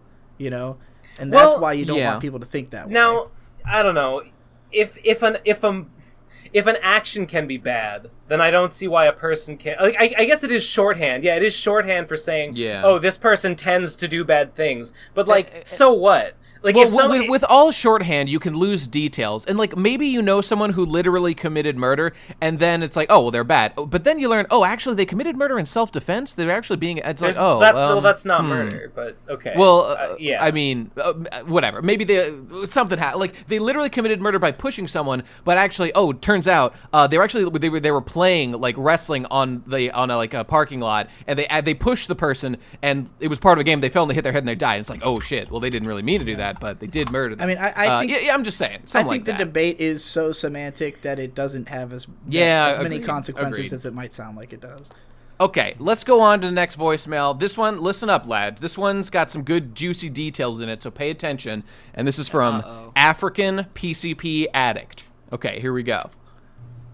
Now I've got a bone to pick with every single one of you. Your t-shirts are all terrible quality, and for goodness sake, please stop using Teespring and Redbubble. Redbubble and Teespring have terrible quality t-shirts. The prints always feel terrible. They're flaky. If you wash it, they're fucking done. Please move to a better t-shirt service like Cotton Bureau. Nate, you better be listening to me right now. If you do not sign up to Cotton Bureau, I will go to your house and I will physically murder you with my gayness. I will do that right now. Please move to a better. I'm recording it. Wait, listen. Go. Hello, are you listening to me or not? What the fuck is happening? Nate, what is that a second? Why is it still going? His mom came in at the end. And was being like, keep it down, you're being too loud. Hey, I don't know anything about this service that he recommends. Cotton Bureau? Okay. I need to talk about Teespring, though, because it is true. Tom, May bought the Izumi shirt off your Teespring. Is Tom there? Tom, you there? Okay, making sure. Just didn't hear you. She bought the Izumi shirt off Teespring, and first of all, it took a really long time to show up. They don't actually sell girls' cuts, so she had to get a guy's cut, and it kind of fits weird, and it's just it showed up smelling really bad. Okay. Like a body odor bad or a chemical bad? Like weird chemical factory smell bad. Just enough that it would have to be washed before it could be worn. I have also gotten... she basically said that the experience from Spreadshirt is vastly superior to that of Okay. Well, we got yelled at for using Spreadshirt, and everyone told us to go to Teespring. Now Teespring's bad too. Yeah. You guys gotta make up your fucking mind. Let me explain. Okay, so Teespring has problems. Like the print, the screening quality is not always the best. Here's in its defense. Okay, I don't buy the normal t-shirts. I buy the classic V-necks, and the classic V-necks that I've ordered from Teespring are my favorite shirts. They fit amazing from Teespring, and I love them. Yeah, the V-necks. Okay, so there's that, but maybe that's just me. They fit me really well. Lucky, but Spreadshirt, the margin is shit. You make $1 that's the thing. When you sell a t-shirt. On Teespring, you make half. That's the thing. I think it's coming out on the customer though. Teespring is better for us as sellers. We get more of the cut, but that's because we're selling a worse product. I don't know if it is worse. I have bought a bunch of t-shirts from Teespring, and I like them. My alley-oop hoodie from Teespring is my favorite hoodie. It's really, really comfortable. And the print is great. I could have charged $8 more to do a shirt on Teespring to make the same money off of it. I don't know if the quality would have increased so much that it would be worth it. I have no idea about the quality of the product or the facts and the figures, which is better or worse, but I do know that right now I'm wearing a Best Guy Ever Redbubble shirt, and I wear these a lot because I bought many of these over the last couple of years or whatever, and I'm quite happy with it. I don't know what the problem is. I'll say that personally, as a big t-shirt guy, big t-shirt buyer, I think all of these sites are pretty ass. They usually give you Gildan shirts. It's not the best fit. They're usually kind of uncomfortable. There are services that have better shirts, but usually you have to work with them more directly.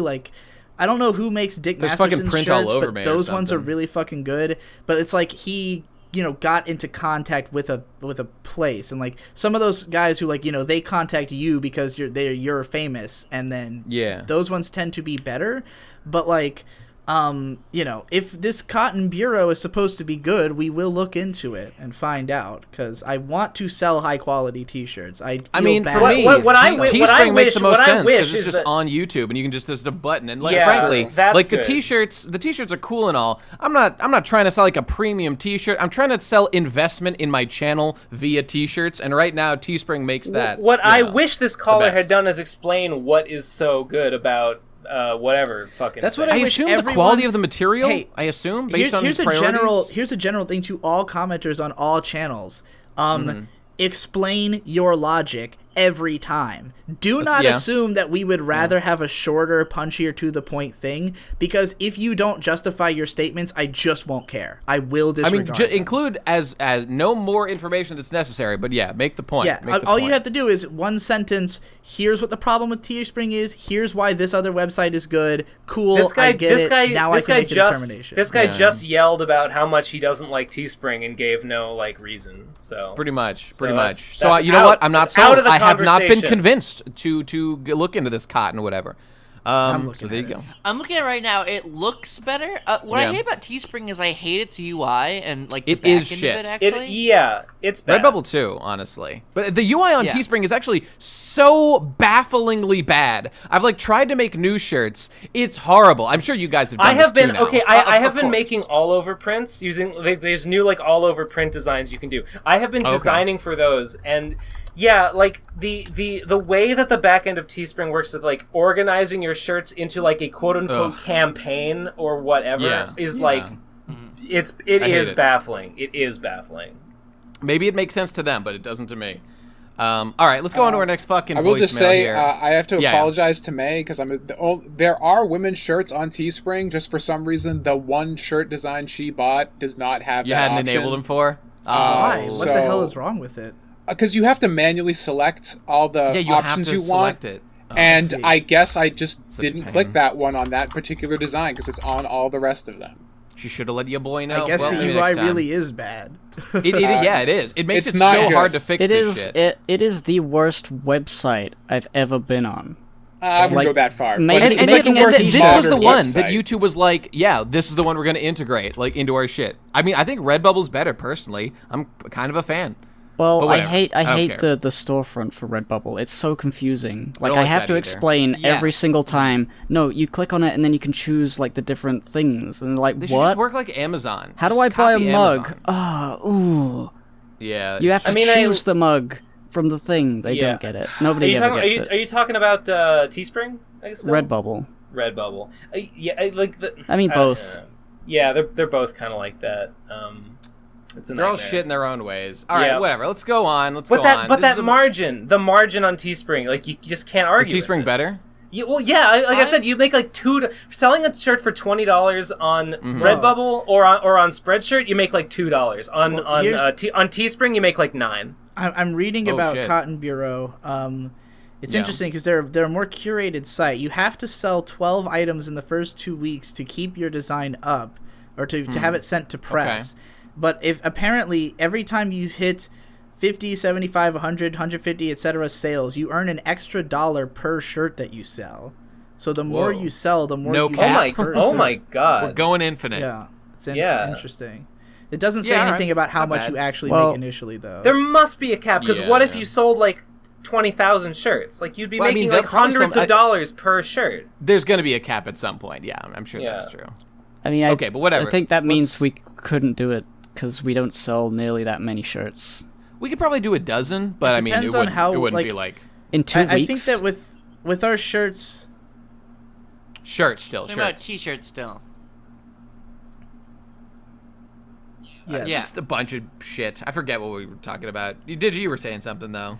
Oh, just that when it comes to selling our shirts, it's really difficult because when me and Tom made the I Am Games shirt, initially Tom was hand making them, and we had 10, and they all sold immediately. As soon as we put it on Teespring or on Redbubble and Spreadshirt, we sold I think 0 from maybe 2 from that point forward. Even though we continued advertising it in front of a much bigger audience for a much longer time, just because literally people think that those sites suck and they wanted to buy it from us directly, they do regardless suck. of the quality of the shirt.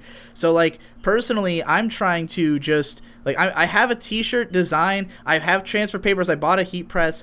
The only problem is I can't get my printer to print this design correctly, and it's driving me insane. But I'm just going to sell shirts directly from myself because it just seems like people will not only be more likely to buy it, but even to pay more just for the experience of knowing that you created the shirt.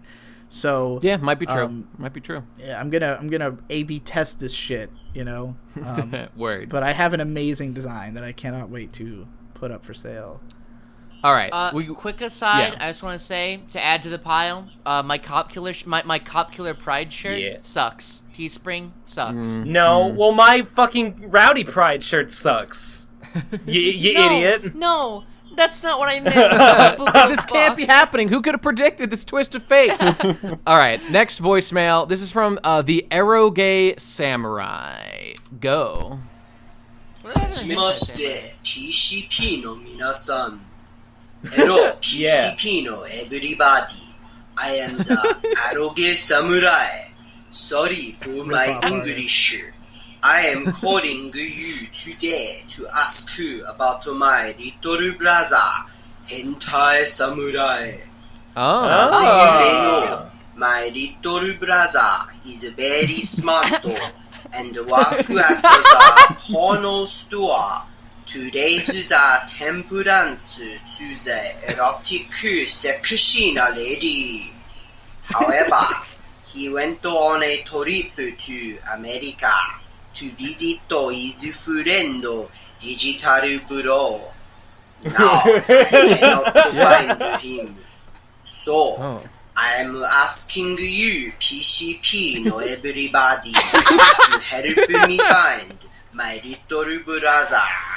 Arigatou gozaimasu. Thank you very much. All right, well, let me tell you. Voice grail. Now I get why you were laughing at that Japanese man talking, because it's just really funny. All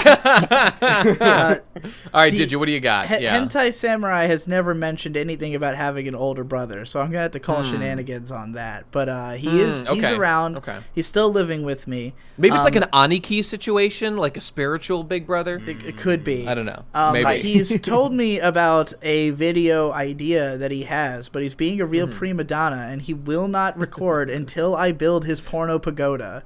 So once I have built the porno pagoda, Hentai Samurai will return.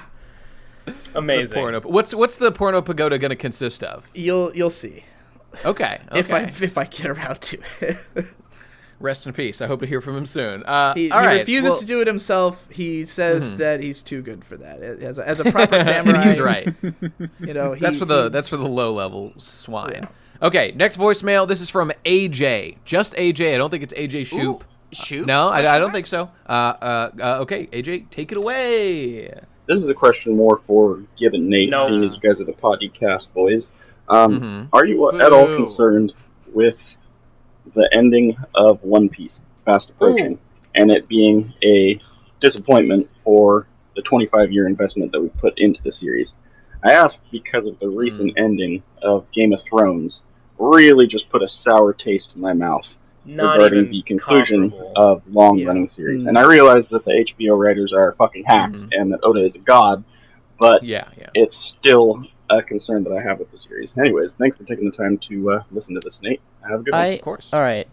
Voice jail. Well, in terms of things like this, things of this nature, I generally don't agree with the idea that an investment in a long-running thing can be ruined by the ending being ruined. Like the ending itself is bad, and it does leave a sour taste in your mouth. But the fact that it was so good for so long is enough.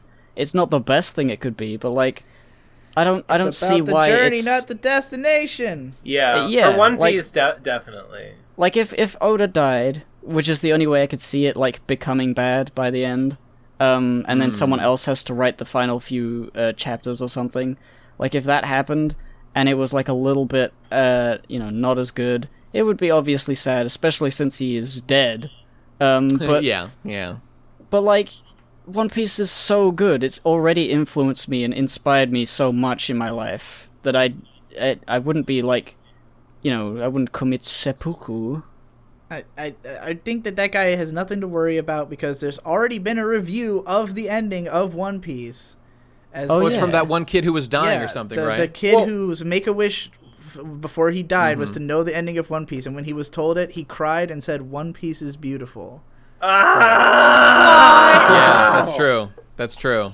That's insane. So that's the thing with situations like this. You got to analyze the facts on the table. It's more than just either blind faith or blind, whatever. You can't just expect it. I disagree with Gib that I actually do think a lot about the ending, and like I actually do think about retroactive enjoyment of stuff. Just as one example, the movie, what's that movie with Dustin Hoffman, where he fucks like his friend's mom? One Piece movie 3. Oh, The Graduate.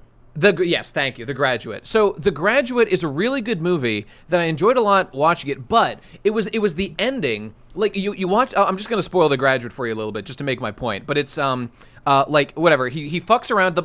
It's kind of a love story between Dustin Hoffman's character and like the daughter of the mom that he fucks. Like they've got kind of a thing, and like it's like the world's trying to keep them apart. And at the very end, he does like these crazy romantic gestures. He tracks her down. He finds her. He like liberates her from like a mob that's trying to separate them. And the very last thing of the movie is that he saves her. Like he did it. He gets the girl. They get on the bus and they're sitting there and they're riding together.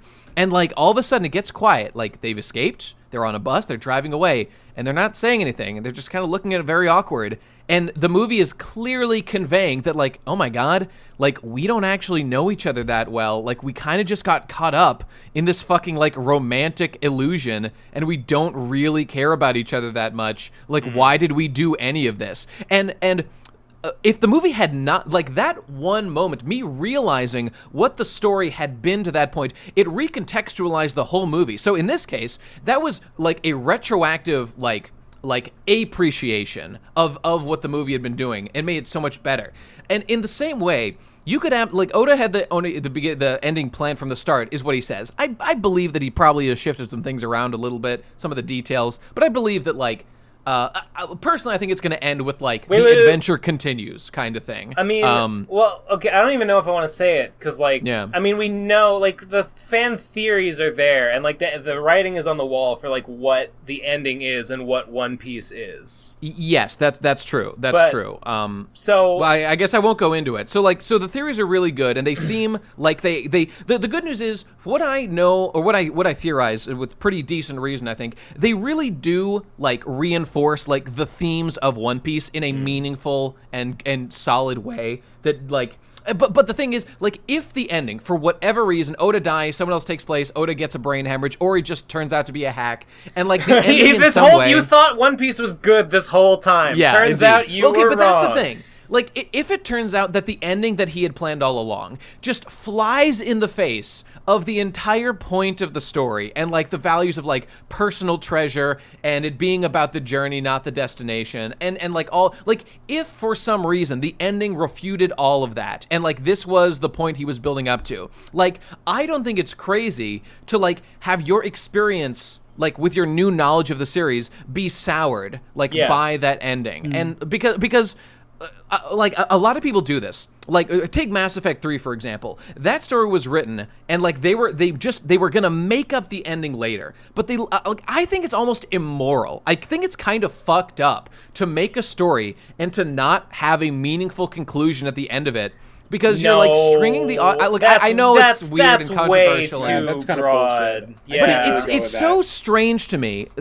I am an extremely critical reader, and I have so little faith in people until they prove themselves. Oda has proved himself to me. But, like, other people who are writing ongoing stories, like, how do I know that you're gonna do a good job at the end and actually capitalize on, like, what you set your story up? How do they know they're gonna do a good job?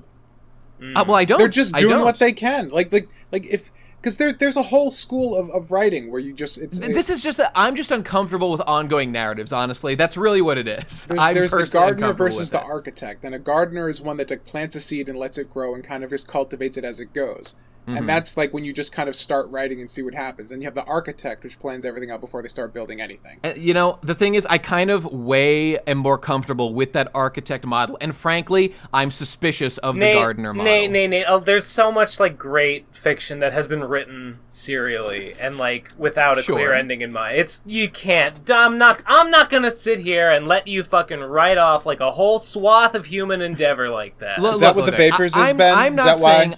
I'm not saying that manner of writing is worse. What I'm saying is that I personally, like all that work that exists in all that stuff that was written hundreds of years before I was born and is just there and I can read it because it's stood the test of time. Fantastic. But while it's ongoing, like all I'm saying is I personally am extremely distrustful of authors and that they will deliver like a satisfying conclusion as, you know, to like the shit they're currently doing. Right. Like Mass Effect 3, man, that just stands out to me so much. It makes me terrified. We're going on and on about this. Okay, you're right. We can move on. Next voicemail. Oh, there's our final one for the day. We're wrapping up here, and this is a little voicemail called "Who Wants to Be a PCP Millionaire?" Here we go. Welcome, everyone, to Who Wants to Be a PCP Millionaire? Hosted by yours truly, Riddle My Ass Batman. Our contestants will be drilled on a series of questions ranging from $100 handboy dollars to $1 million handboy dollars. Oh my God. 15 questions correct, they will become a PCP Millionaire. No, all money is only available for PCP Patreon pledges. Let's meet our first contestant, shall we? Hooray. Hello, pretty little. My name is John Bro, and I know what you're thinking. And the answer is yes, I am available. Well, Sonny, let's get on with the first question, shall we? You got it, sweet cakes. Our first question is, who is known as the garbage disposal of the PCP? Is it A, Tom Oliver, B, Ben Saint, C, Digibro, or D, Hypocrite?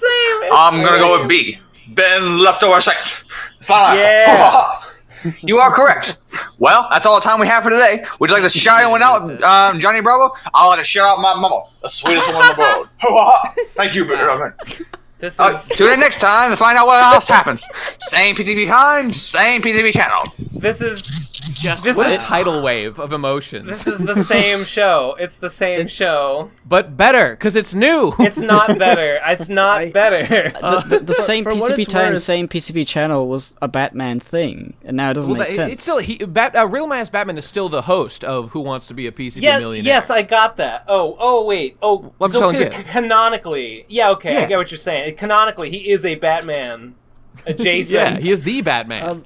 I just want to say, having lived with both of them now, Tom and Ben are both equally deserving of the title. Thank you. Tom might be more deserving because Ben's keto now, so he's really narrowed his window of what he can eat. Right? There's so much garbage that I can't dispose of now because I can't eat it. It's a damn shame.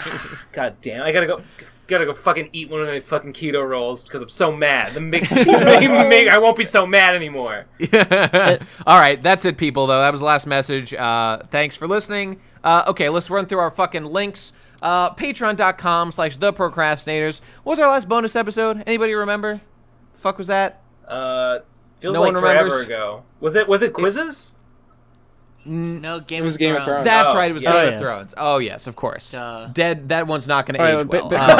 Before we get to the Patreon thing, listen to it now before it ages out of relevance. I just want to reiterate because the Bale JAPE Kickstarter. If you haven't read Bale JAPE, please read it on apsadventures.site. Bale JAPE Kickstarter, not halfway there yet, and with 14 days to go. 7 days to go, I think, or something like that. By the time you're listening to this,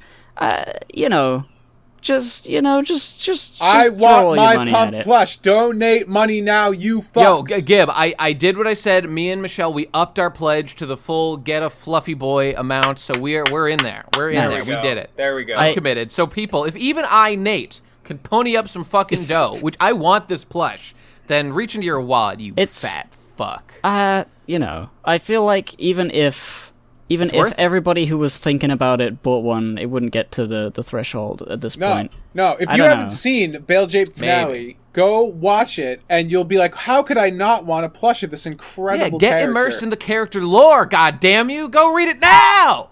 What? It's a real animation. It's halfway through, and what's it at right now? It's like less than half, apparently. Little less than half. Well, there's the spike at the beginning and the spike at the ending. I'm hoping for the spike. I'm hoping for the spike at the ending, but I got to reiterate it every time I have the opportunity on PCP. Definitely. So what you're saying is, like, if you're on the fence, right? If you're maybe waiting until the end, like to see, like, don't wait. Jump on it now, or else Hey, I mean, we want this to be a reality. One of the rewards is that you do a commission for people, right? Yes. I think you should make a video on your channel called Art Commissions Open, and then just advertise the fact that you can get commissions through the Kickstarter. You know, yes, I should. I should do that today. Good plan. Good plan. All right. Yeah. All right. Well, there's a call to action. Everybody people, but, should hire me to be their marketing director from now on. You know, honestly, lads, we could all.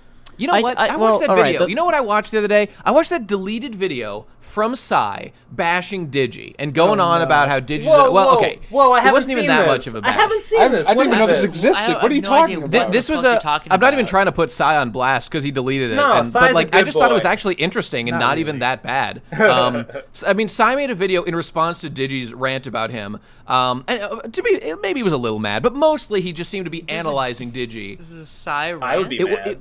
Well, yeah, Digi made a Psy rant because somebody paid him to for his rant hole. Oh, okay. Look. The point I'm getting to isn't about Digi or Psy or anything. It was that like, it's you know, I think it's what Munchie talks about. Sometimes it's just nice to cut past the bullshit and just get down to the real shit and be like, Ben, you're currently fucking up bad in this particular way, and no one's been saying this to you. You should probably know it. And a lot of the times. This is why it's actually good to have literally the things that our friends will say can be much less useful than the things our enemies tell us about ourselves when they're being honest. And not that Psy is, Psy, arch nemesis of the PCP. Yeah. He might become a nemesis after the new episode of Artso Fartso's Whirling Dervish comes out, where I put him on blast for like 45 straight minutes. Oh my god, dude! The Psy heel turn arc is the arc I want to see. What could possibly? I don't even honestly. I like Psy right now. He's winning me over. What's the instigation for a 45-minute Psy rant? Well, just I mean, he did make like a 20-minute video. Well, a patron asked for it, right? Wasn't that the? No, that was the initial rant. But he said rant about Psy was not even negative in any way. I was just like, kind of like, yeah, he's a guy. He does whatever. I mean, perhaps one could call it relatively dismissive, which is just kind of a. I mean, it doesn't feel nice to be. Wait, how did we get on this topic? I'm confused. Because I was just saying, I actually forget how we got onto it. But my point was just like hearing like super brutal, even like hostile feedback. Can be useful. I mean, the constructive criticism is what I'm talking about. What made you think about that, though? I don't. What the fuck? I said were we something saying? about Hippo. I said hire me as your marketing director, and then you brought up. Oh, right. I was saying like all of us. It's nice to actually get like, because we're all friends, so we can kind of want to like not be too honest with each other and be a little bit, cautious and not try to make anybody mad.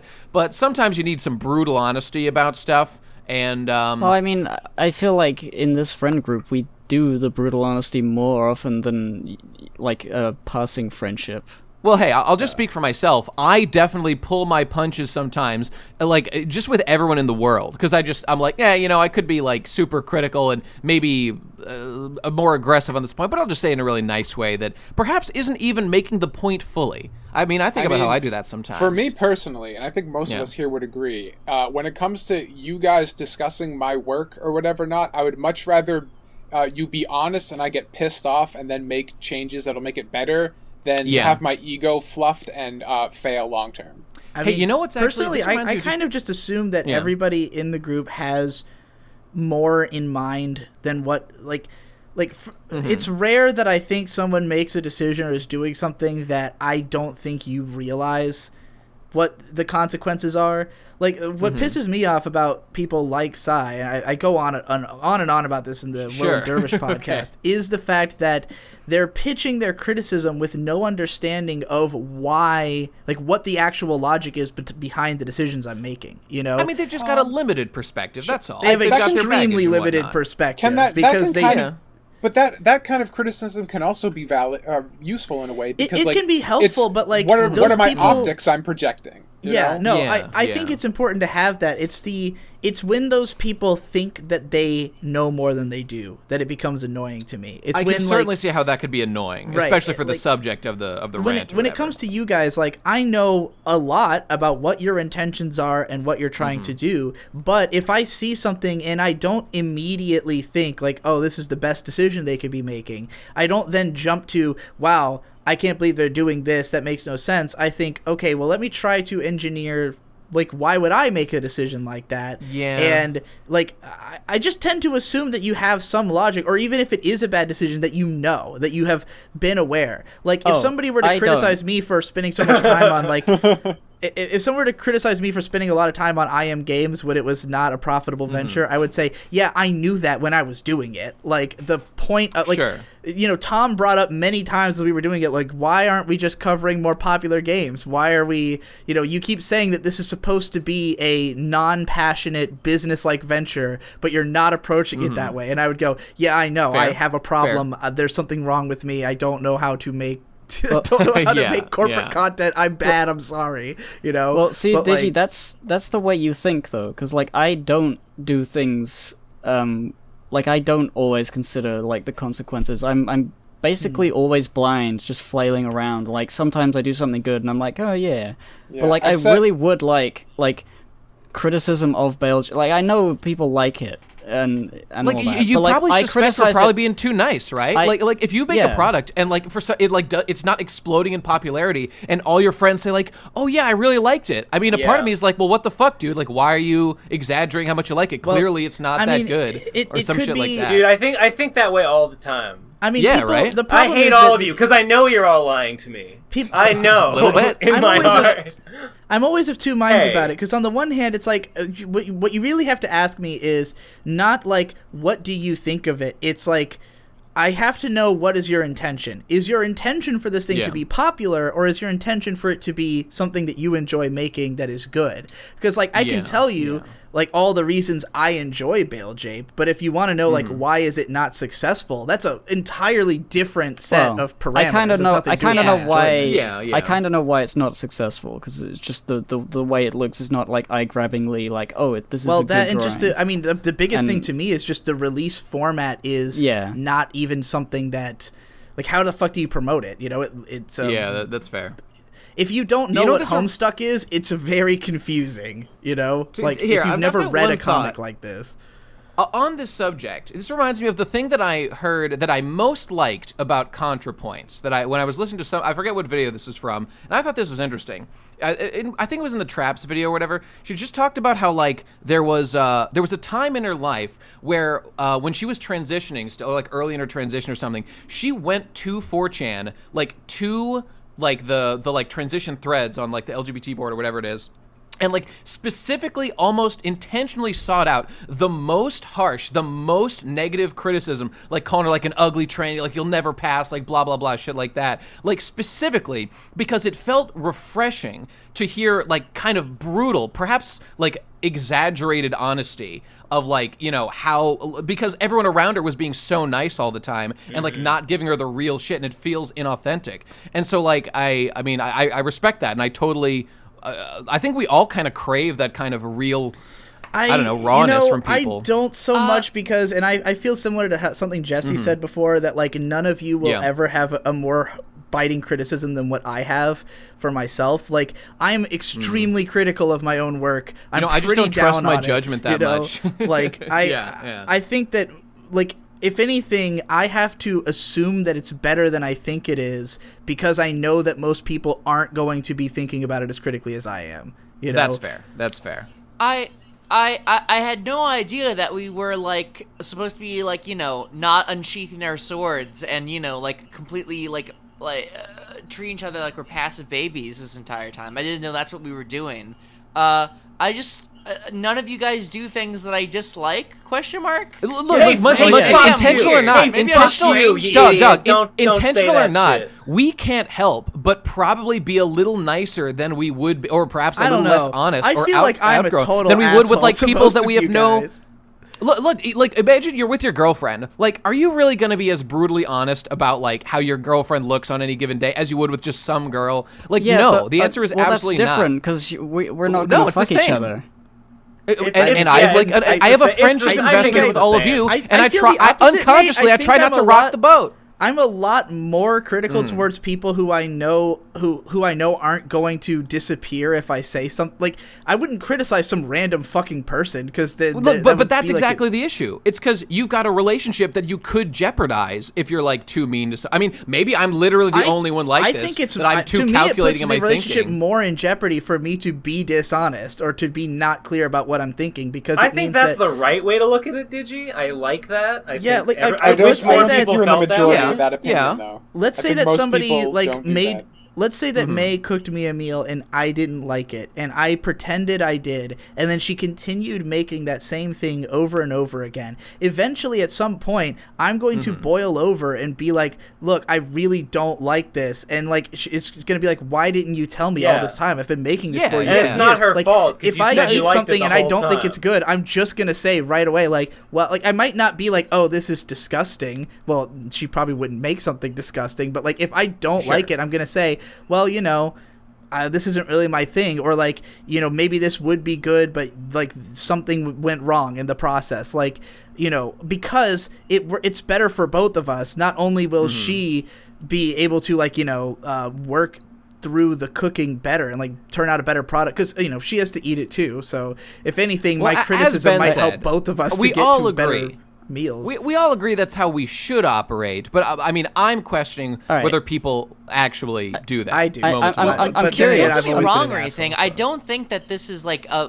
this is off base, or like this isn't a thing that happens in society, or that I've never done this before in my entire life. In fact, just the other day, I was talking to a friend who we were getting into, like, you know, friendship, quote unquote, drama, you know, group drama, and he was being so like weirdly passive about it and like not really cutting to the heart of the issue, just taking like 1,000 years to like word his sentences perfectly. I don't know how to describe it, like have like a politically correct conversation about like the friendship drama. Yeah. Not, you know, just in the sense that, you know, being very very courteous for no reason. Yeah. But there's no reason for that, and I hate stuff like that. I don't know. Yeah, I'm. When has anyone in this group done something that like I like disagree with? Like almost like maybe like, or have I ever said that I liked something that they've done and been dishonest about it? No, I don't think ever. Literally, I'm not talking about outright dishonest. What I'm talking about is a much more subtle thing about like not raising every single criticism and whatnot. I get what you mean. I don't know. Well, now I'm curious, Nate. You seem to be the most punch-holding, like punch-not-throwing guy. Yeah, punch. Maybe I am. By your own admission in the PCP. Yeah. Give me a full devoo. Give me a full devoo right in the face. I mean, so a lot of it comes from like not having full information, but like theoretically, like I would definitely question things like, I mean, let's actually, the best example I think is RFCK. I could go on all day about how I think RFCK has been very poorly monetized. I mean, again, it depends on the motivation. If it's just for fun, well, what the hell can I say about that? I could talk about how that's kind of how I feel too. Like poorly monetized. It's hard for me. I say, it has. It has absolutely been poorly monetized. Of course. Like if one of you shows it's like me the time something, investment for what's been gotten out of it. I mean, if one of you shows me something you created, I'm not going to immediately unload every thought I have on it if I don't think it's necessarily relevant to you. Like, you know, again, if you came to me and were like, what do you think is wrong with this because I'm trying to make it popular, I am going to hit you with a massive amount of criticism. You know? True, but none of us ever do that. So, like, because I don't assume that any of you are looking for that. Like, if you came to me asking for it, but don't you think it's just true that sometimes, like, a cloud can just, like, gather when, like, you know, we'll all go and we'll, like, talk about something that's happening and, like, it doesn't get discussed among, like, a larger group, and then it's just kind of like a thing that's there. You all know exactly what I'm talking. This happens in every friend group in the world throughout all of history. I know what you're talking about, but I don't really feel it happening here that much. I mean, not a lot. I don't know. But I mean, hey, Gib asked for like honesty or something. I mean, you'd probably know, and again, it'd probably just be validating. It'd be something like you know, a Bale Jape. Look, let's be real, people. Bale Jape is really enjoyable and really good, but like it's. Is it the best comic ever made? No. Let's not kid ourselves. Wow, what biting criticism, yeah. I mean, I don't understand like the marketing. Like it should be pitched to I don't know some publishers. I mean that doesn't even exist. Like, I don't know. Like again, this all sounds like really like asshole things to say, and you could go on and on about all little flaws with every piece of media. What are you talking about? That's pretty tame. Extremely. Yeah, you're having a trouble throwing a punch. It's funny. This is exactly what I'm talking about. He can't do it. I'm literally getting red in the face at the idea of criticizing like Gibbs' comic. Like it's making me uncomfortable. Getting stoned by everyone in the group repeatedly. Like I'm much more comfortable taking the stones. Nate. I'm way more comfortable taking them than throwing them. Way more. Here's the thing. I criticize my work quite a lot, so just assume I already know, and I just want to hear you say it, basically, right now. This is a bizarre exercise. I know, maybe we should just move on. It's toxic masculinity. No, it's... It's time. Don't you understand what's happening right now? It's time. I don't. Rewind like 2 fucking years ago when we had the great circle jerk, and we foretold this moment would come where we'd have to go in the opposite direction and have the great tearing down. Finally, that's the next episode. Confirmed. Again, though, it's difficult. Like I'm saying, it's difficult to tear anything down if it's not in the realm of its intent. Like I could, I think that Endless War is mega fucking cool. I have no interest in it. Like it doesn't appeal to me in any personal way, but like I'm not going to criticize it for not being for me. If it was a question of why is it not successful, I could go on all day, but that's not a question being asked by the product. So it just comes down to like I don't think any of you have done anything that I would criticize that the intention was not achieved. You know, like that's the only way you can really criticize something is if it didn't live up to its own intentions. And I mean, here's some of the things just like about me, because I'm way more comfortable doing it about myself. Like, why the fuck isn't Best Anime ever been like? What the fuck? Like, fucking Galco wasn't even a real one. Like the what's the best thing I've done before that? All Me and Mafas and Weagawas have been shit, basically. Where's the real content? I enjoy Me and Mafas. Where's the next Smash video, etc., etc. I can go on all day about all the things I'm doing wrong. I think one of the helpful I just want more. Okay, here's my criticism of you, Nate. I want more Weagawa. I don't want it to take a month. Make it faster. Yeah. Sure. Perfectly less. Here's my criticism. Because of and the reason I say that is that I don't typically, because it is a long form vlog, I usually don't really look at the screen for most of it. So you are wasting that editing effort by putting so many. I should keep that in mind more. My this is a criticism that sort of contradicts that, because I feel like you go on and on about the same part of the same point over and over again in a Weagawa. Yeah. And like you could cut it down to a very small video, and I feel like it would be more shareable and more fun and punchy if you had the intro skit, like a condensed version of your point with a funny music thing at the end. If it was just a shorter video, should be I would like it between 15 and 20 minutes long, because that's about how long it takes me to eat. Every time I eat, different like viewer reasons most to watch. of the YouTube I watch is when I'm eating and I want it to last just the length of my meal, and I will keep throwing on I will try to find videos whose sum total of time equates to the meal. So I do usually watch Weagawa when I'm eating, but it does go on longer than it needs to, and sometimes I stop before it's over. Yep. Hold on, I have criticism. You've ruined my life, Digi. Because now I have a crippling addiction to watching YouTube videos when I eat. I learned it from you, Dad. And now I can't eat without wanting to watch a YouTube video. Whenever I am at dinner, like at a restaurant, in any scenario, I'm like, God, I wish I was watching a vlog right now. I definitely feel that a little bit. Sounds like a fate worse than death, especially for someone who is so food obsessed as you. Someone who let me bring this home, lads. We started talking about Pokemon at the beginning, and the fan art is starting to roll out for my dark chocolate goddess Nessa, who's by far the anyone who's into that fucking white bitch, get the fuck out of here. Nessa's the hottest girl. Nessa is way hotter. She's way hotter. Hold on. Wait, I gotta give my 2 cents. Oh, here comes big disgusting titty Ben. That's me. That's my new thing. Oh, Ben loves Wiki. Ben loves Wiki from Sun and Moon. Who's she's Wiki? great. Which one's Wiki? Wick. Her name's Wick. Okay, You weirdo. I am starting Wick. Yeah, the thick girl, I'm starting to suffocate on the amount of my own breath all right, that let's is get in the this fuck out of office. here, guys. We gotta go. There's no oxygen left in the room I'm in. All right. Patreon.com, the Pro Crastinators, people. $5 bonus episodes. We've got like 25, 26. It's worth it. $1 gets you into the patron lounge, but pledge as much as you want. We will take your money. Shirts. We got Teespring and Redbubble, I think. Links below. Buy our shirts. Just be cool. Also, my favorite one is the group piss. That one's sick as shit. Buy that. I love it. Wake's boob window. That boob window. That sweater boob. It's a good sweater boob window. It's true. so good. She's very attractive. I totally agree. Okay. All right. But also, at TP Crastinators, follow us, Twitter, updates, etc. Gonna be good times. And that's it, everybody. Thanks for being here. Good episode. Vapors 3's out. SaintComics.com. Vapors 3 is out. Check it out. APSadventures.com. Pumped by... Site. Oh, sorry. Site. APSadventures.site. And we're out of here. Oh, goodbye, everybody. Wait, wait. I have a link. Slimecorp.net. Slimecorp.net.